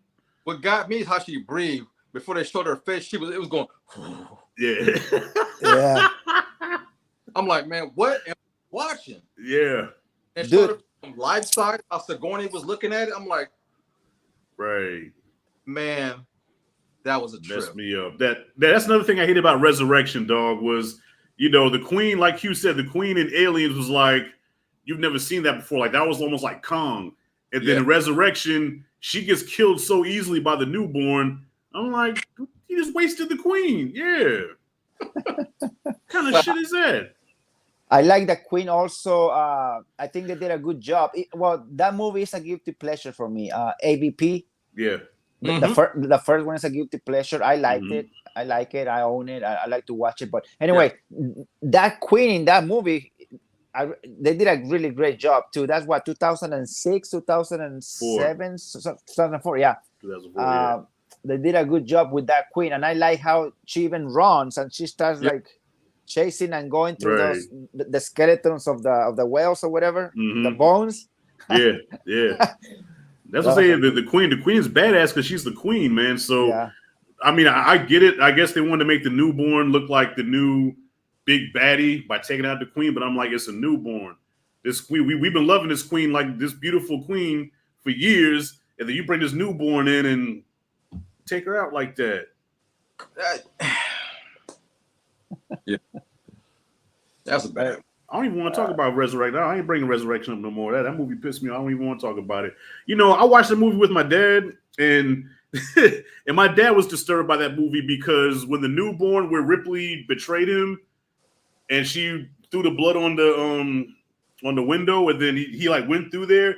That's a disturbing scene to watch because for a moment the nigga sounded human. Like when it was getting sucked through the thing, you see his guts, everything. First it was, then it went to, I'm like, wait a minute, no, that's a human being. I said, that's a human, man. What you doing? and my pop actually got up and walked up. My dad said, I don't want to see this shit, man. That thing's suffering, man. I don't want to see that shit, son. Yelling like Tarzan. It had a human scream, dog. And my father got up and walked out. He couldn't take it. That's funny. Fuck that movie, man. We have Oh, this comment is for when we were talking about Oh man. Justice League. It says Q review says facts, Blacktastic, like the internet made them remake the Justice League. Yeah, we were talking about that. But man. It's a better movie. I think the remake is longer though, but what do you call it? The Snyder like it better. Cult? The Snyder Cut. Oh yeah, the Snyder Cult. Yeah. The Snyder Cult. Yeah. Q review says James Cameron called her a bad bitch in high heels. Yeah, actually, Q. No, it's true, but actually, it wasn't until recently, because I like to buy like figurines, and it wasn't until recently. I've forgotten which video it was, but about now that Q says, because I was like, why are her feet like it said those are heels? Oh shit! Yeah, looks like heels, and I thought it was like, I'm like, why? Because it's hard for her to stand up. But no, you're right, Q, because they look like high heels. God damn, I never knew that. Is that her actual design in the movie too? I think so. Yeah, because this one, I have another one over there, a little bigger one, and the feet are the same. Oh wow! I never picked up on that. And the xenomorphs, I have a xenomorph, but the xenomorphs have a different feet.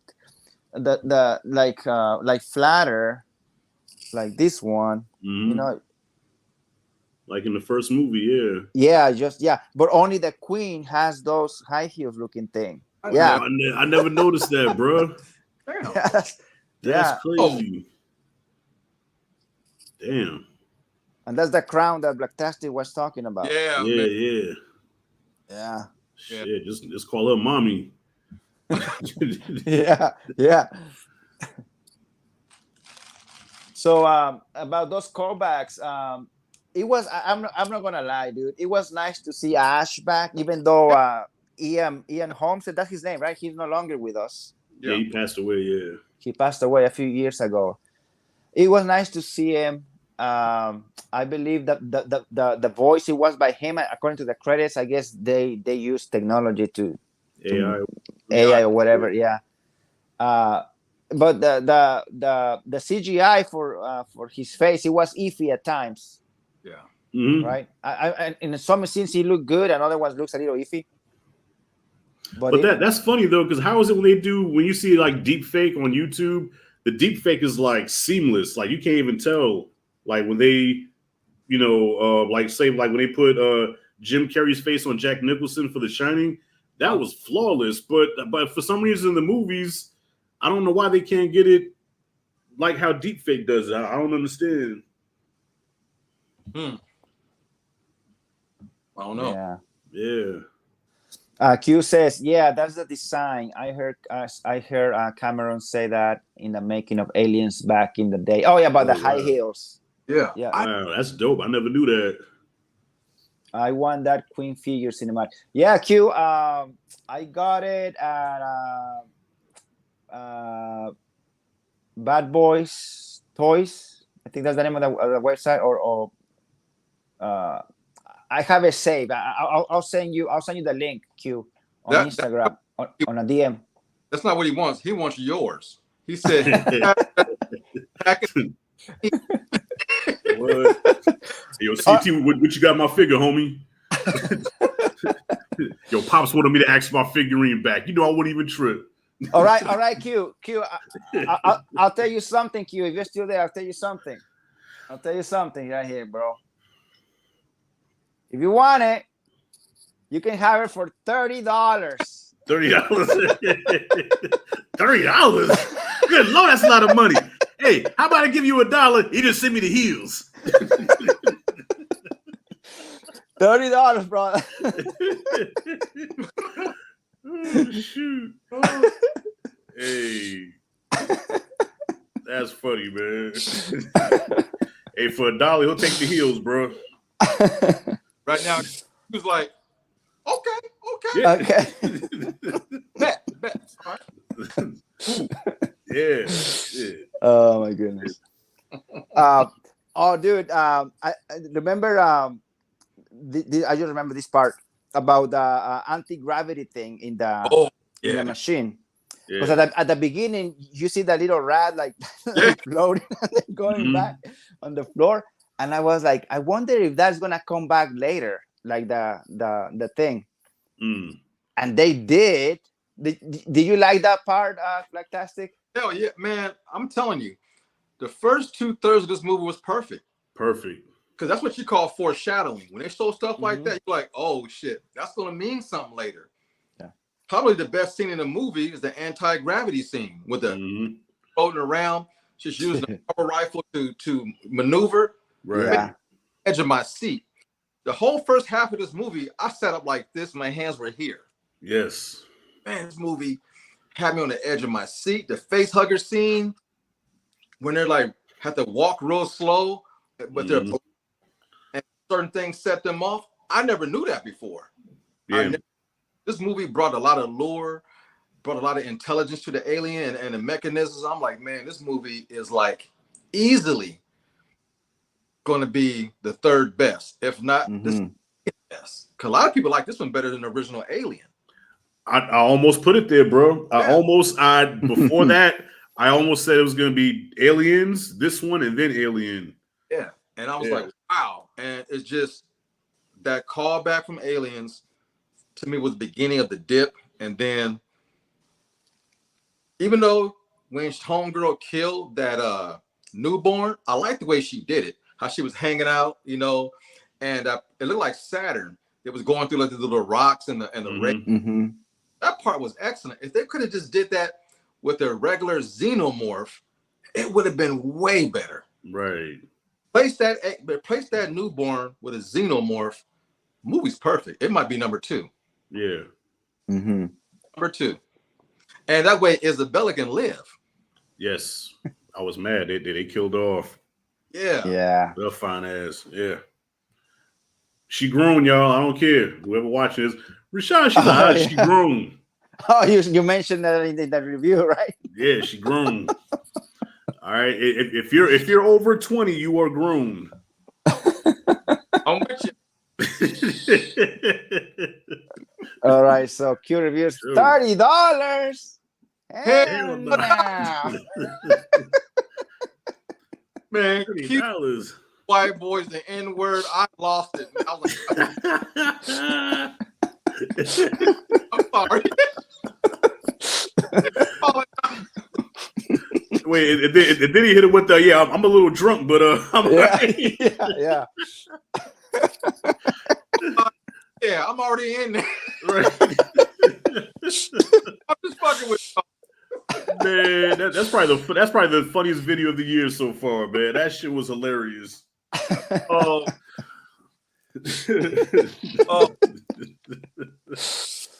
But yeah, it was funny how talking about the gravity thing, Blacktastic. She uses like the last no bullet. Well, yeah, like because she's running out of ammunition. Right. She used the very last to maneuver and escape the. It was good to see the blood, you know, like floating around and like you touch it, it's like the floor is lava type of thing. Right. I mean, because the first Alien movie showed you how powerful and potent that acid is. It dripped from every floor to every floor to every floor in that first movie. I'm like, man, so how do you kill? I mean, if you shoot it and it sprays on you, you see what happens. Yeah. Turn your ass into Freddy Krueger, man. Yeah. That's how. What was his name? Vasquez's best friend. I was thinking about him. Yeah, yep. That's what happened to him. He shot him, and then that's how he dies. And let's give Vasquez some credit. She was hard. Yeah. In all the sexy ways. She had the bandana. She had the arm. She had the.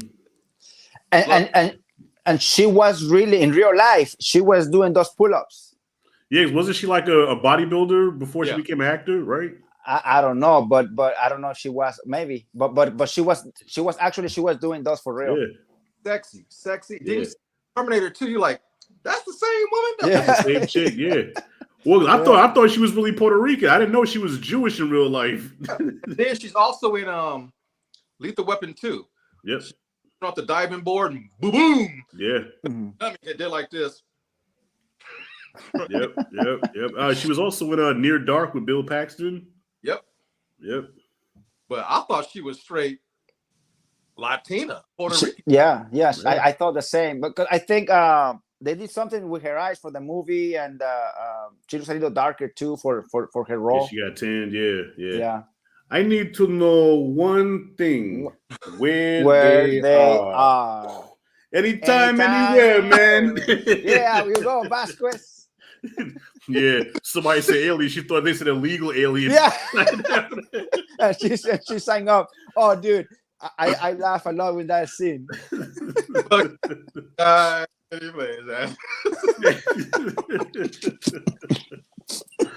Oh man. Let's rock. Yeah, dude. It was hard, man. And you actually, like, I remember when growing up watching that movie, and that scene when she has to kill herself with the what was that? Burke. No, not Burke, but the one, Gorman, yeah.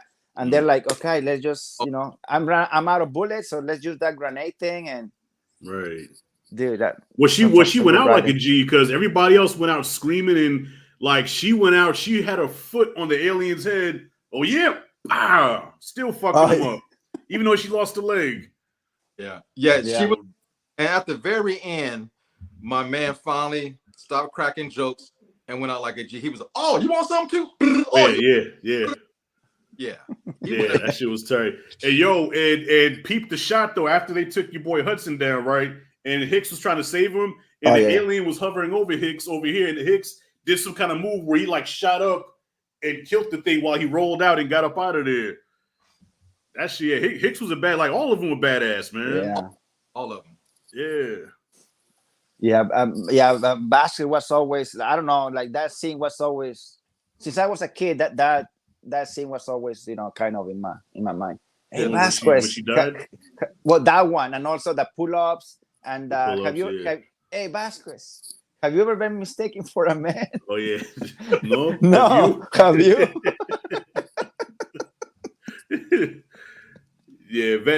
Vasquez was the most badass man, but Hudson was the one that made the movie fun, because because at first he was talking all that shit, like, yeah, we're badasses, man, Yeah. And then like just like that, game over, man. Game over. Now what the fuck we're gonna do? What are we supposed to do? What are we supposed to use? Hard language? Yeah. Put her in charge. Yeah, you put her in charge. I don't know if we keeping up with current events, but we just got our asses kicked, pal. And man, he was hard in the beginning. How do I check out of this chicken shit outfit? Yeah. Got my eye on you. Secure that shit, Hudson. Hudson, yeah. Hey, Bishop, do that knife thing. Oh yeah. Hey man, what are you doing, man? See, that's what's been like. Can you name one scene from Romulus where the characters had any kind of chemistry like that? It's tough, man. Yeah, it's tough. I mean, hell, even Alien 3, as much as I didn't like that movie, but still, like you said, the speech with Charles S. Dutton, and they had like all the characters had chemistry with each other. This one here. Another powerful scene in part 3. They was trying to rape. Yeah. He said, "Wow, boom, boy." I mean, she hit him hard, and the speech gave. You mean you have no weapons of any kind on this planet? And the way she was talking to these men like they were children. I mean, Ripley, great character, man. Yeah, I like her a lot. Yeah, facts. She's a hard act to follow. That's why I know it's not fair to put the pressure on this new girl that played Rain to replace, because you can't replace Ripley, man. It's hard. It's hard. It's hard. She cast a big shadow. The only one that had a chance to do it was the girl from Covenant, because she was just as tall as Ripley in real life, or taller, and she had the look and the physique. But the movie enough money, and they pulled the plug on her. But she had a chance to be the next Ripley, I thought. Right. Oh, from Covenant? Yeah. Oh yeah. I remember. Okay, yeah. She What was her name? Dr. Shaw was from the previous one. That was from Prometheus, right? Dr. Shaw. That's a different girl. That's a little Yes, short. different girl. Yeah. What was the name of this other one? The Covenant. She was tall. Real. I remember. Yeah, I remember her, but I'm trying to remember the name. I don't remember her name, but I remember her from those Fantastic Beasts movies. Yeah. She was in those. Yeah. Yeah, she's probably taller than Sigourney Weaver in real life. Mm-hmm. She's a specimen, man. Yeah, because Sigourney Weaver, she's like 5'11", 6 feet, something like that. Yeah. Wow, she's tall. Mm-hmm. Q Review says this movie feels like a great thrill ride at Universal Studios in a great way. Yeah. With the sounds and the alarms and all that. Well, man, they nailed it. The sound design in this movie is probably the best out of all Alien movies. Mm-hmm. And they had real sets. Those were real walls, real corridors. Right. That made it feel so organic and real, man. So this movie, man, it was that 1,000 for 2/3, man. It was. Yeah. Well, even the technology too, like they had the same technology from the original Alien. You know, as far as like the computers and stuff, and like it didn't look too high tech. You know what I'm saying? It looked like it was the same tech from the '79 movie. Yep. You know, so technically, this movie had it all, man. You know, and I don't want to seem like I'm shitting on it by saying I didn't like the ending, because I'm gonna watch this again. Like, this was a fun ass ride, but it's like what they did at the end just kind of brought it down for me some. But I still really enjoyed it though. Yeah, what happens with people like us, we have expectations and we think the movie should be a certain way. Right. Judge it on that merit instead of judging it for what it is. When I go to see it again, I'm probably appreciate it a lot more. Like, okay, this was their version, this is their vision. I got to accept that. Right. I go in there with with different types of thought process when I watch it again. Yeah. Mm-hmm. Yeah. Hey, Rashad, you watch it on Dolby, right? Is that what you said? Yes, sir. That's the only way to watch it, man. I'm gonna watch it on Dolby next time, because I haven't seen it in Dolby yet. Oof. You should have saw it in Dolby first. Yeah, that shit was tense. Yeah, the first one, the first time that I watched it, it was at Cinemark. And I don't think they don't have Dolby. They have XD. I don't know if it's the same or not. It was my first time in Cinemark in many years. Okay. But Cinemark, yeah. I don't know. I went to Cinemark just because I wanted a popcorn bucket. I saw people talking shit about that bucket, what it kind of looks like. Oh. I said the internet, man. Oh, I think you're talking about this one, dude. Hold on. I don't even know if I want to see it. Earlier today. Oh my goodness. Now, this is the infamous Dune one. Dune bucket. Yeah. Oh my god. There's a picture on Instagram with cinematics, a park with the face hugging on the ground and the little small alien on his lap. Oh, yeah. I don't think I put that on my lap. It looks different. Yeah. Yeah. I don't think you want that on your lap, man. I'm like, this motherfucker naked. Motherfucking it's got teeth. Oh my god. That chest buster is not coming out from the chest anymore. Oh shit. Nah. Hey, that's that. Ooh, that just even thinking about that. Nah, man. Nah. Just thinking about that hurts. So yeah, I wanna see it on Dolby, dude, next time. Yeah. Blacktastic, did you watch it at a Cinemark or a different theater? Cinemark. Okay. XD, which is basically same thing as Dolby. It's the same thing basically. Okay. So I guess it was Dolby because it was XD. It was my first time there, first time in that theater too. I drove about 45 minutes because it's in New Hampshire. There's like no cinemas around here. That's like my closest Cinemark. Oh, okay. Yeah. Q Review says the last Alien did feel off though, but I think the good outweighs the bad for sure. AVP 2 anyone? Yeah, Alien versus Predator 2. Yeah, I erased that movie at my rememberer. The only good thing about AVP Part 2, they actually killed that little kid. I was like, okay. Bravo. Damn. Bravo. Damn. We're back to rated R because AVP was PG-13, you know, made it so. But when they killed that little boy in Part 2, I'm like, oh, okay. That's Yeah, wasn't there an R-rated version of the first AVP, right? I don't know. I don't know. I don't know. Oh, I could have sworn there was an R-rated version. I could be wrong. The second one, oh man, it's too dark in a little way. Like it's too dark that you can barely see things. Yeah, that's how bad the effects were. Like to hide bad CG, they put it in the dark. You know, Yep. That's old. That's an old trick. I remember one of the new things about that movie is when the Predator uses that sort of a powder or something like to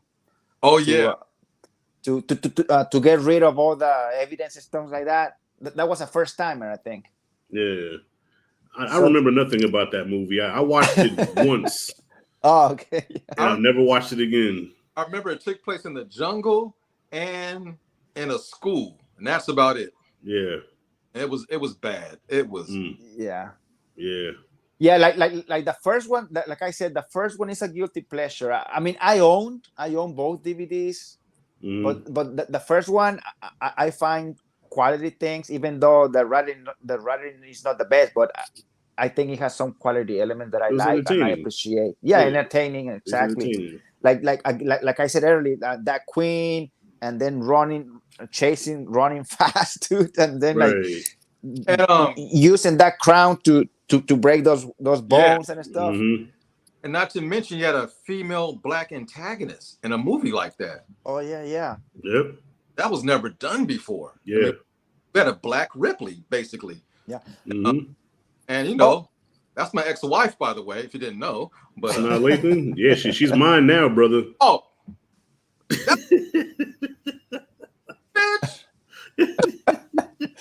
Yeah, she mine now. At the time, I thought she was, what's her name from Bring It On? Oh, Gabrielle Union. Gabrielle Union, because they look a little bit, right? What you trying to say? We all look alike, man? What you saying, blood? What say? At the time, I thought it was like the same actor. I'm like, oh no, that's different. It's different actors. Yeah. I got you stuttering now. Look at it. Shoot. That's like saying I look like Wesley Snipes, man. We don't look alike. Shit. Darkness. That's funny. Yeah. Hey, one thing I got to say about this new Alien movie. The score was the best out of all of them. Man, that score was haunting. And when it showed the end credit, when it popped up on the screen, that beat and music they was playing, that was like, man. Yeah, I heard the composer say that he wanted to blend the score from Alien and Aliens. You know what I'm saying? So he took Jerry Goldsmith's score and was it Horner from Aliens and kind of combined them. Yeah. Man, it was It's a nice one. Yeah. Cool to the fullest. He says, I'm back, y'all. I was just recording for a review about Team USA 2024 and watching y'all at the same time. Okay, the Avengers. Yeah. As LeBron calls them. Let's see. Shout out to LeBron James, man, the most hated basketball player for no reason. Q Review says, yeah, the charters just were kind of there, except for the android. Yeah, he was the only character. Yeah, a non-human. A non-human had the most memorable, heartfelt scenes in the whole movie. Right. You know what?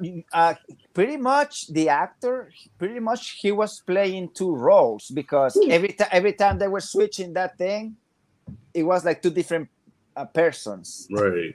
Yeah. Right. It had to be cold. He was cold, man. Yeah. Yeah. There were times I thought he was because Q said this too in his video. I thought that was your boy from Snowfall for a minute. I was like, is that Franklin Saint? What's his name? Damson Idris. And it took me a minute to realize, well, no, that's not him. But he looks a lot like him, though. Yeah. One of the things that I told my buddy Jordan, he went with me to Cinemark on Thursday after the movie, because I was gonna mention it in the little first reaction, but I forgot, and then after I remember it. You know, like how one of the things that it was with me, one of the few quotes or whatever you want to say, is when Ash, he grabs Andy's hand, and he's like, "Hey," because you know, like they both are synthetics. He's like, "Hey, you need to help them. You need to help the humans, because I'm just paraphrasing. You need to help the humans because they are not they can't make rational decisions because of their emotions." Something along those lines. And I was like, wait a minute. I'm like, I don't want to get political, but that's kind of true right now. Like, oh, we're ignoring logic and rationality for feelings, emotion, for emotions. I told my buddy that. I'm like, dude, I'm not getting political, but I kind of remember this. You know what? That's a good observation, man. I didn't even think about that when you said that, man. I'm like, it sounds like pretty nowadays society. But that's all I'm gonna say. But I wanted to say that thing. That actually wasn't Ash; it was somebody else. But all the synthetics, all like Ash. I thought it was Ash too. But remember, Ash. Oh yeah, Ash. Oh yeah, right. It's the same model, right? That's whatever. The same model, yeah. And so that's why he switched to Bishop, because Ash's model was like, what do you say, twitchy or whatever? Yeah. That twitchy started throwing up milk. Yeah. He was the dog. He would, come and think about it, rewatching it, he was almost as scary as the damn Xenomorph. Like when he switched up on Ripley, you see that trickle of milk blood come down his face. I said, the fuck wrong with this dude? And just his facial expression, he was like, you know, like just wigging out. I said, this motherfucker's scary. And was whooping Ripley's ass. Grabbed that newspaper. He was tossing her. And then there's a part like, okay, so he threw her, right? And then he threw her again. And then you see him just kind of like look around, take a minute, looked at her, and then took her and threw her again. Like he had to think about it. And then I remember when he grabs that newspaper. Yeah. And then he wants to put it in her mouth or something. That was crazy. Yeah, and he took his time doing it. Like you see him just kind of like, yeah. And then it cuts to her face, and she's like, and he's just. And then you see your boy try to grab him. What's his name? Yaphet Kotto. He tried to grab him. Remember, he did that Temple of Doom shit where he grabbed him by the chest. I said, he must have been strong as shit. He just grabbed him right. He said, ah! Yeah. like he grabbed a handful of titty or something, man. He just grabbed his chest. They hit him, going around the wall. Oh, yeah. And that was some creepy shit. Yeah.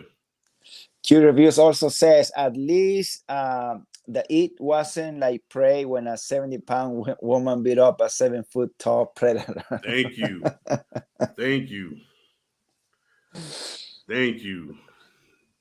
Better than Prey. I'll give it that. Hell yeah. I didn't hate Prey, but I wasn't buying that. The only, my goodness, I like Prey. It was a shame that it wasn't in theaters.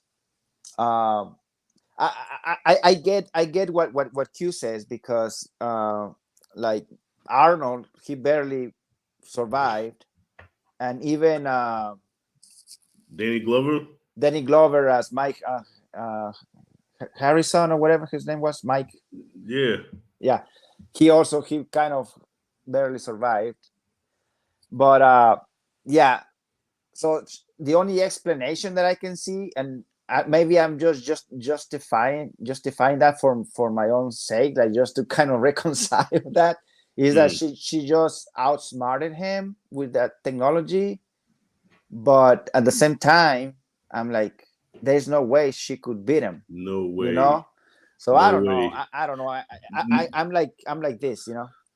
Now, not to mention, that's probably the most lethal predator I've ever seen in a movie. Like I love the first movie. It's still the best. I like all but that was the most lethal, Thank you, dangerous predator I've ever seen in a movie. And if the predator that's not as lethal beat Arnold within an inch of his life, and then this little bitch was able to do what she did, hell no. The only thing that I do not That's not fair. yeah, the only thing that I do not agree with is with those people, and that's okay because it's a movie, so people are gonna have different reactions. But those who say that Prey is better than the original, I'm like, don't even go there. Perez said that shit. Me and Perez actually had a mini argument about that. Yes, me and Perez went back and forth. Yeah, Perez said that he liked Prey better than Predator. I didn't know that. Yeah. He's one of them. He's one of them. Much. Hey, I think I figured it out. Are you using your phone cinematic for this? Yeah. You got iPhone? Yeah. Gee, you got that Galaxy. No, I'm using a laptop. This is my Acer. On your phone, I think the little emojis that come up. I think that's what. Okay. Yeah, I'm using my Acer. Okay, got you. Yeah, that's what it is. Okay, damn. I'm like, damn, no fair, man. So I didn't know that. Like, I remember that you told me, Rashad, about one of my favorite scenes in Predator when they do all the shooting. Mm-hmm. There is a purpose. I remember you told me that Perez says that there's no purpose, or it's just to show the guns. But I told them there's a purpose for that scene. Yeah. He said that that one was really good, but he said it was just a lot of 80s. He likes to say 80s cheese and just a lot of machismo, a lot of stuff that really didn't hold any weight as far as story goes. Whereas Prey had a more solid story, a more believable protagonist, and it was just elements about Prey that worked better than Predator, where Predator was just a fun popcorn 80s cheese fest that, and I'm like, bro, if you say 80s cheese one more time when it comes to my 80s beloved classics, okay? You can't say that for every damn movie. Dude, that scene, they are not talking, they're just shooting and destroying, which I love that. Yeah. There is a purpose for that scene, because it is after that scene that they have no idea who they're dealing with. Yeah, because even Billy, he says nobody on this earth could have survived at that many bullets, not at that distance. Yeah, that's when they're like, okay, what are we dealing with? Like, we are in deep trouble. I mean, there is a purpose for that. It's not just like, that's the way I see it. But 80s discrimination has to stop, man. Like, you watch anything from the 80s, automatically you think this is cheese. Like, no. There's no cheese, man. There's no cheese. Now if you say something like Rocky IV, maybe, or something like that, like Howard the Duck. Yeah, that's 80s cheese. But nah, Predator, come on, man. Put some respect on that movie. There is a purpose for that scene. At least the way I see it, that's right. That's when those rescue team, elite of the elite, they're like, what do you? So who are they, or who are we trying to kill? Who's trying to kill us? I love this live. It feels like I'm in the room talking to you all. We need more YouTube video like this. Yes, thank you, Q. Yeah, thank you. Yes, where the hell did Blacktastic go? You gonna disappear into the dark? Probably. He was laughing. I wonder if he was laughing at this part because Cool to the Fool was also LOL. Oh. Or maybe about the 70 pounds woman, perhaps. I don't know. Oh, probably, yeah. Q says, I will fight someone over that statement. I wanted to fight Perez. He said, oh, yeah. He said the same thing about Afterlife. Yep, he said Afterlife. He said Afterlife was better than the OG Ghostbusters. Oh, wow. Yeah. I didn't know that either. Mm-hmm. Hey. Yeah, we were supposed to do a live stream about that, but for whatever reason, it never happened. Because I know Q was gonna come with some razor blades and lemon juice in that motherfucker, man. Shout out to the homie though. He's younger than us. He didn't know how Yeah, it it was. was. Yeah. Yeah. Oh yeah, he's from the 90s, right? I think. Yeah, he was born in 93, I think. He missed some of the good stuff. Yeah, he was born in 93. Yeah, so I was 14 when he was born. So that's why everything is cheese. I guess so, man. Shoot, like everything is like, yeah, it's got a little bit of cheese. Like if you watch any, like, okay, let's play a drinking game. If you go through Perez's catalog, right, pick any movie, any 80s movie that he reviewed, and take a shot every time he says cheese. I want to be drunk. I'm gonna be drunk by the time of the. Yeah, he'll say, yeah, there was some. I can see how people was connected to the movie, but it's a lot of cheese and a lot of just over the topness. But that's what makes the movie fun. And I'm like, dude, right? Yeah. When you're born during a certain era and you don't understand the 80s, right? That decade is probably one of the best decades ever. Mm-hmm. And if it, you just don't know, man. You had Prince, Michael Jackson, Arnold Schwarzenegger, Hogan. It was Aliens is Bloodsport, baby, Bloodsport. Terminator, yeah. I mean, sports was at an all-time high. Basketball, football. Your icons. Giant, we had icons, yeah. And now that's why so many movies are based off the 80s. Just recently, Maxine based off. Yeah. It's the decade probably since the 60s in cinema. Right.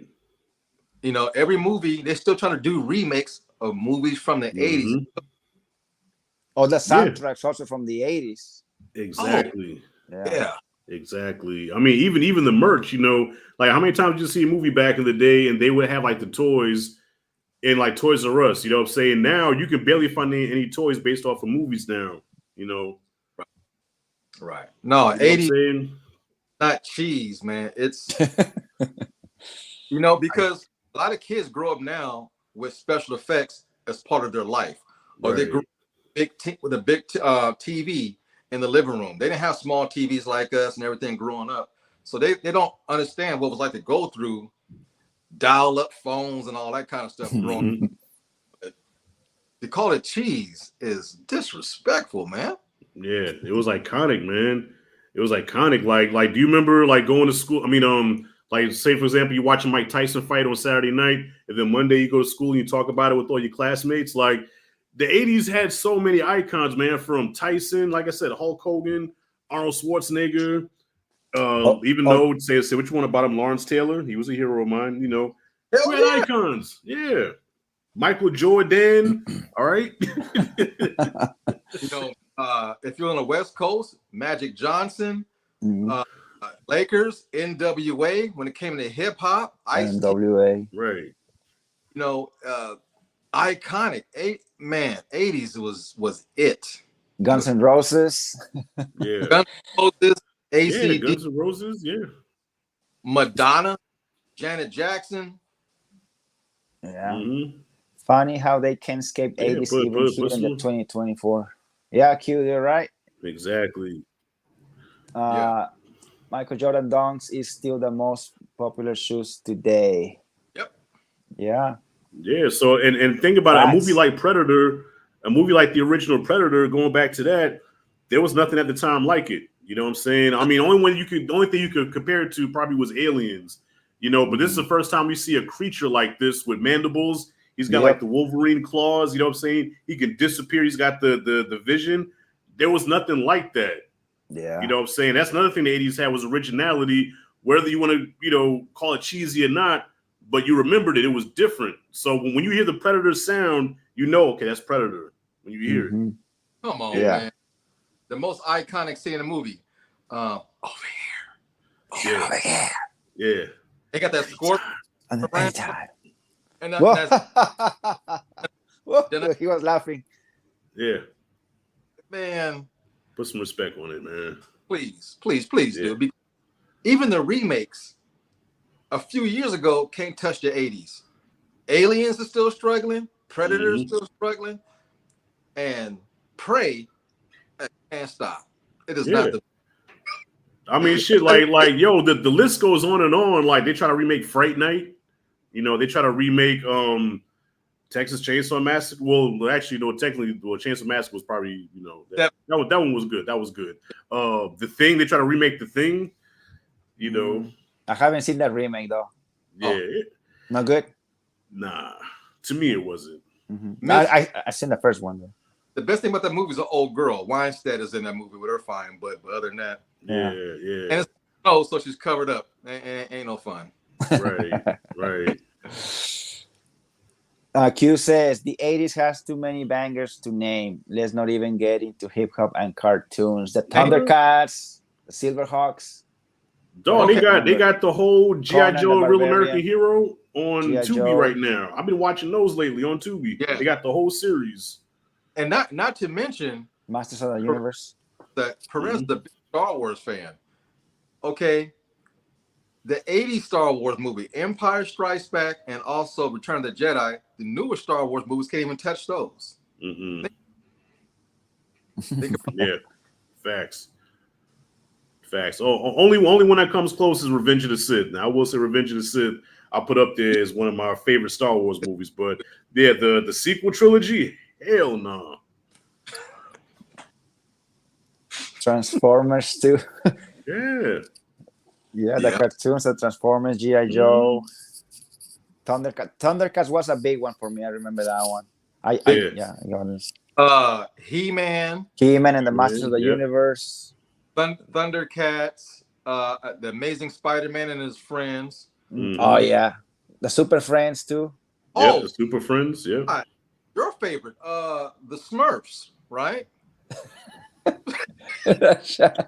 I had a tray. I did have the tray that you ate off of. Yeah, I had a Smurfs tray growing up. Damn right. Hell yeah. And even the Silverhawks, Mr. T had his own cartoon. Mr. T had, Oh my God. He had a team. He had a team of gymnastics. Right? Yep. He had a mini. He had a van, right? Yeah. He had a man. And they would solve mysteries and stuff. Yeah. And those cartoons had at the end of every episode, they always had like a PSA. You know, like don't take from strangers, don't do drugs. Yo, Mr. T even had a music video where he was singing about his mama. About his mama. Yeah, gave it a microphone because first it was a sketch with these two kids arguing, right? So the kid was like, "Yeah, that's why your face is so ugly, though. That's why your head is so big. Yeah, that's why your mother." Wait a minute, hold on now. When you talk about one mother, you talk about all mothers. Then he takes the microphone, the beat kicks in, right? Mother. There is no other like mother, so treat her right. Mother, I always love her. My mother, so treat her right. Treat her right. Treat her right, fool. Treat her right. Treat your mother right. Hey, it's you. No, it's on YouTube. Yeah. They had a message, for the kids. Yeah.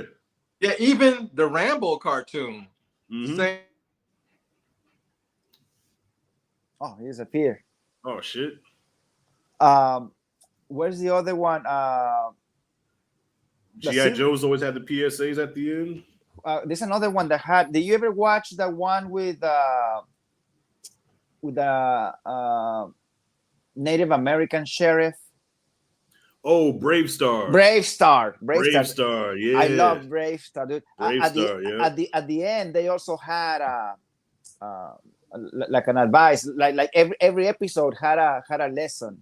Had a PSA, yeah. All of them had PSAs, yeah. He-Man had PSAs. G.I. Joe and G.I. Joe sticks out because every time they would, teach the lesson. Now I know, and knowing is half the battle. G.I. Joe. Then it would go off. They don't make cartoons like that anymore. With meaning behind or a good intention behind. Right.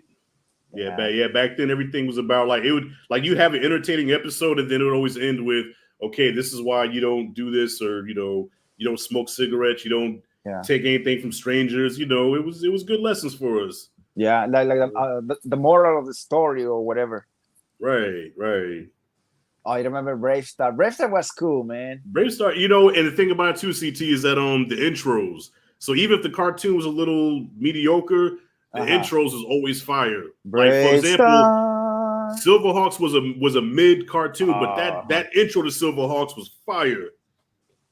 Dun, dun, dun, dun, dun, Yeah. dun, dun, Silverhawks. Yeah, wings of silver, Wings nerves of steel. Silverhawks. Yeah. And then he had a guitar, a guitar solo, like an electric Right, guitar right. solo. And it is funny. They had one black character. His name was Hot Wing. Ain't that some shit? Yeah, they did. Yo, that would be my only criticism, bro. Like the black characters back then, why do you always have us rhyming and stuff? Like you look at G.I. Joe, right? You had the character Roadblock. Roadblock talked like Dolomite. Like he always spoke in rhymes and shit. Yeah. You know. So say, man, Roadblock is the name and beating up people is my game. I'm ready to kick some Cobra butt. Like, dude, why are you talking like that? I don't remember that one. Roadblock? Yeah, G.I. Joe, yeah. Yeah, Roadblock, yeah, he always spoke in rhymes. Q says Serpenter had a whole Netflix try spin-off into G.I. Joe, the movie. I didn't know that. That's right. Serpenter. Was that a cartoon or a character? Serpenter. I'm not familiar with that one. Oh, I don't know about that either. Y'all remember Rambo, the cartoon? Mm-hmm. Rambo, the Force of Freedom. Yep. Oh. I remember Force of Freedom. Conan the Barbarian, and where's the other one? It was a family in a different planet, and there was one it was like Chewbacca, but without the hair. Oh, Thunder the Barbarian, yeah. Thunder the Barbarian. Thunder the Barbarian, yep. You had that sun sword. Yeah. Ukla the monk and Ariel the sorceress. Right. And I love that cartoon. Yeah, it was like Star Wars and Conan, like all in one. Yeah. Damn. All right, so let's just wrap up our thoughts for Alien Romulus, and then we can just catch up, on a personal level shortly after we end up the live stream. I'm going to get something to eat after this. Just briefly, yeah. Okay, before we do that, Q is gonna explain. You don't remember Splendor? No. This I command. He killed Cobra Commander. Yes. I was. Wait a minute, I didn't know he had a Netflix. I didn't know he had a Netflix show though. I didn't know he had a Netflix spinoff. Yeah, no, I didn't know about. No, I don't think I ever heard about Serpentor. Serpentor. Yeah, well, Serpentor took over for Cobra Commander. So so Dr. Mindbender and what was her name with the glasses? The Baroness. They took DNA from like all the different like leaders of back in the day, like Genghis Khan and all that, and they made like this Frankenstein type person named Serpentor to be the leader. So he actually took over Cobra from Cobra Commander. Oh, I see the similarity from Cobra to a serpent or Serpentor. Serpentor, yeah. Stay in the snake family, gotcha. Right. Have you ever seen G.I. Joe the movie, CT? Connecticut? Yes, I have. Oh, yeah. So that's when they turned Cobra Commander into a snake. Yep. That's the one with the rock, right? No. I'm talking about the 80 and 86. They did an animated movie. Oh no, I haven't seen that one then. Do yourself a favor, watch that, man. There's an animated movie that's called G.I. Joe the movie. And Serpentor is the leader, and they turn your boy Cobra Commander into a snake, an actual snake. Yep. Actual snake. Okay, it was on Netflix. It's a great story. Cinematic, you will love this chatter. All right. Yeah, we'll check it out. Yeah. I thought you were talking about that movie, which is not a good one, but I think I've seen it. Like the GI, the live action with the Rock, yeah, the Rise of Cobra. Marlon Wayans and Channing the Tatum. Rock, Channing Yeah. Tatum, yeah. So yeah, so any just like the last thoughts about Alien Romulus, like kind of just to summarize your experience, because it seems like you guys enjoyed it for the most part, but until the Aliens Resurrection callbacks type of thing. Yeah. Just it's one of those where it was on its way to being an A+ for me. You know what I'm saying? It was on its way to being an A+, and then it dropped it down to like a B with that ending. But still, I dug it. So don't give me that he didn't dig it face. I still dug it. But just not as much as it missed out on greatness. You know what I'm saying? Like it swung, it went for something, and it didn't quite land. But I still really enjoyed it, and I will watch it again. Yeah. You know what? Rashad, I don't know if you're gonna do a video or maybe put it on somewhere on Instagram or somewhere, or maybe on Letterboxd. Your your experience after the second watch, if it changed or if it got worse or if it got better. It's a good idea. That's a good idea. That. Yeah. Oh, Blacktastic, are you gonna watch it again in the theater or you just gonna wait? No, I'm gonna go again because I went by myself this time. So I'm gonna go back again with some friends who missed out on opening day and watch it again. Oh, okay. So definitely. So yeah, so maybe you can. I don't know if you're thinking about doing the same, like Rashad, like. Oh yeah, if it leaves me feeling different, maybe I do something like a story on Instagram, something short or something like that. Yeah, because I went in with high expectations, and for the most part, it delivered, and I got to see the ending again and take my personal bias out and try to see what the director was really trying to tell us. But I just felt like when you get a director that pays too much homage or is a fan of the franchise, it messes up. Like Terminator Dark Fate, that was a fan making a Terminator movie, and you can't do that. Even the one before that, Terminator Genesis, they were fans of Terminator, so they go in with the right intentions, but they forget about the general audience. They make a movie, and I felt this was the same thing. My man Freddie, his intentions were good, but he made a movie for Alien fans and not the general audience. And I think that's the problem nowadays. Gotcha. Yeah. How did it do box office wise? Did it make pretty good money at the box office? 45, 46 million, something like that. Domestically? Okay. Yeah. Domestically, yeah. It's still ain't bad. Every day, Prometheus is the most profitable one as far as opening weekend. Which, that one is pretty divisive. I liked it, but yeah, some people don't, or most people don't. Yeah. I like the mystery of not knowing about the aliens. I'm gonna believe they're like an animal that lives out in space and on a certain planet. That's how they evolved. The whole backstory, humanoid looking things, because it made it seem like we didn't come from God. It seemed like we came from some space people. Engineer, yeah. I'm like, oh, that don't sound right. Yeah. That don't sound right. But I like the alien movies because they went to a planet. These things already existed. Now they got humans to deal with.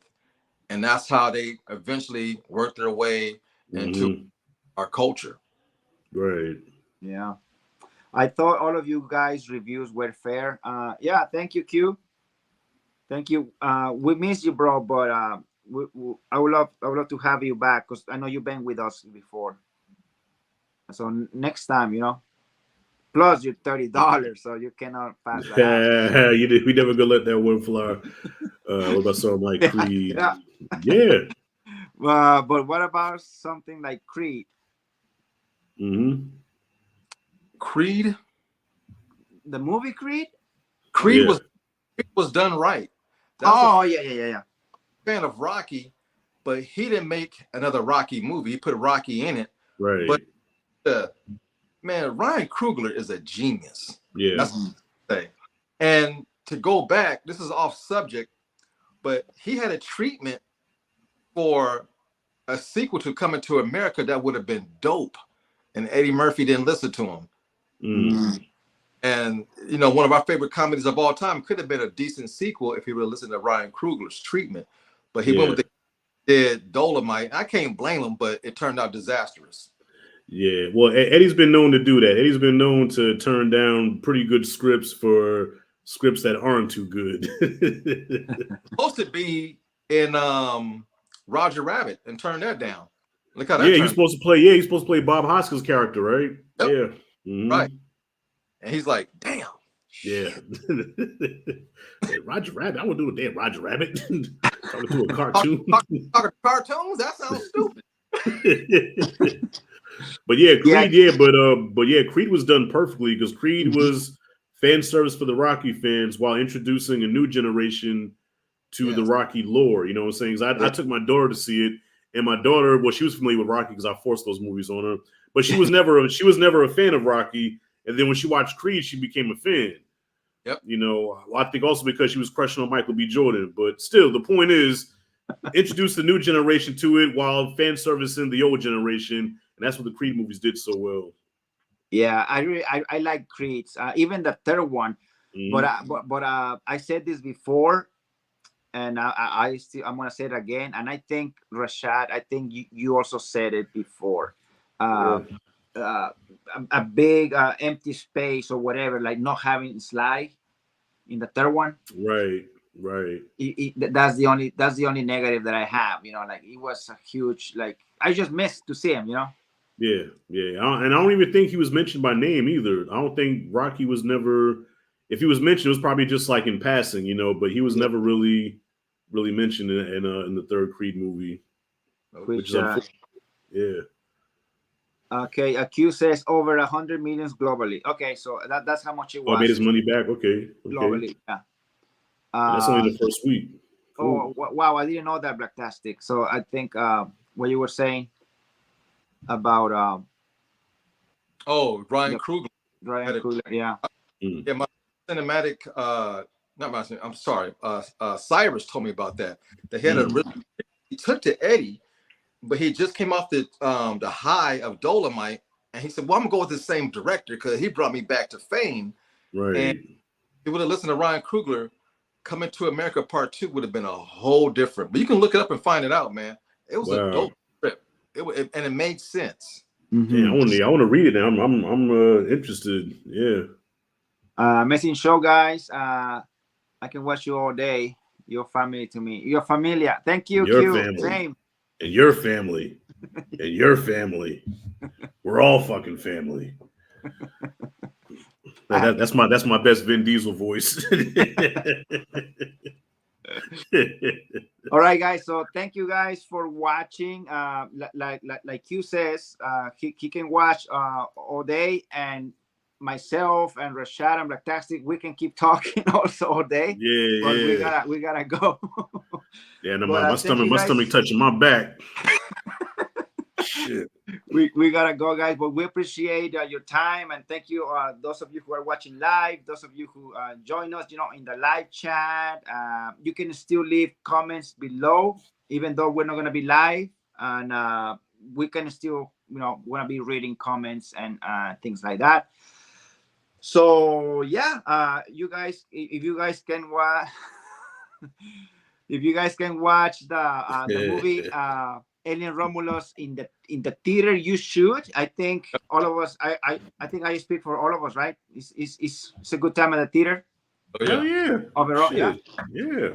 So yeah, guys, go ahead and check out this movie, which I hope and I think the ending is pretty open. You know, it kind of ends just like Alien and Aliens. You know, like doing that audio login or whatever.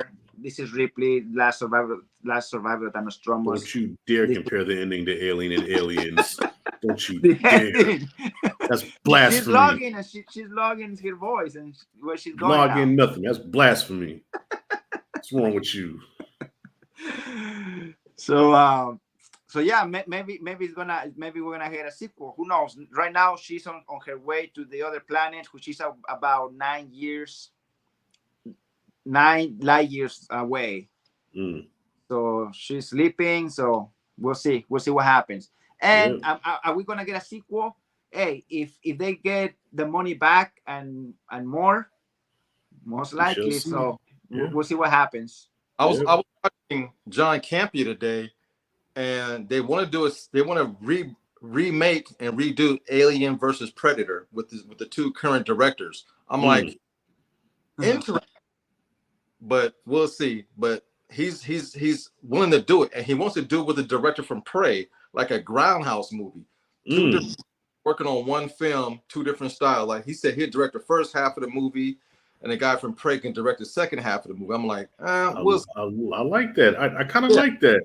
I kind of like that. Yeah. You know how John Campia chops his show up to segments? Right. Catch that segment on the new version of Alien versus Predator, and he talks about it. It's compelling. It's real dope. Yeah. I mean, if it happens. Yeah. I would love for that. Yeah, a proper Alien versus Predator movie. Yeah, that'd be dope. Yep. Yeah, done right. Why not? It could be on the level of Kong and Godzilla, man. Thank you. Yeah. I'm with it. Right on. All right, guys. Thank you so much. I'm gonna have my guest YouTube channels, the link to the channels down in the comments below, guys. Thank you, guys. And now we're the last survivors of Romulus. So we are signing out. Game over, man. Game over. Why don't you put her in charge? Put her in charge. She survived for 2 weeks with no training. Wait, one more, please, one more. When they was trying to figure out who's gonna go and crawl through the tunnel, and Hudson said, wait a minute, I'm not going down there with those things out there. You can count me out, man. Well, I guess we just count you out of everything, huh? That's right, man. And then Bishop, I'll go. Yeah, Bishop should go. Yeah, Bishop should go. I'm a bit synthetic, but I'm not stupid. I'm not stupid, yeah. I don't know. It was just something funny the way you said, yeah, you can just count me out. And Hicks is like, yeah, we just count you out of everything, right? That's right, man. Dude, that movie's awesome, man. It's awesome. Oh man, good shit. All right, guys. So now we're signing out. All right, peace. Peace. Bye-bye. And awkward.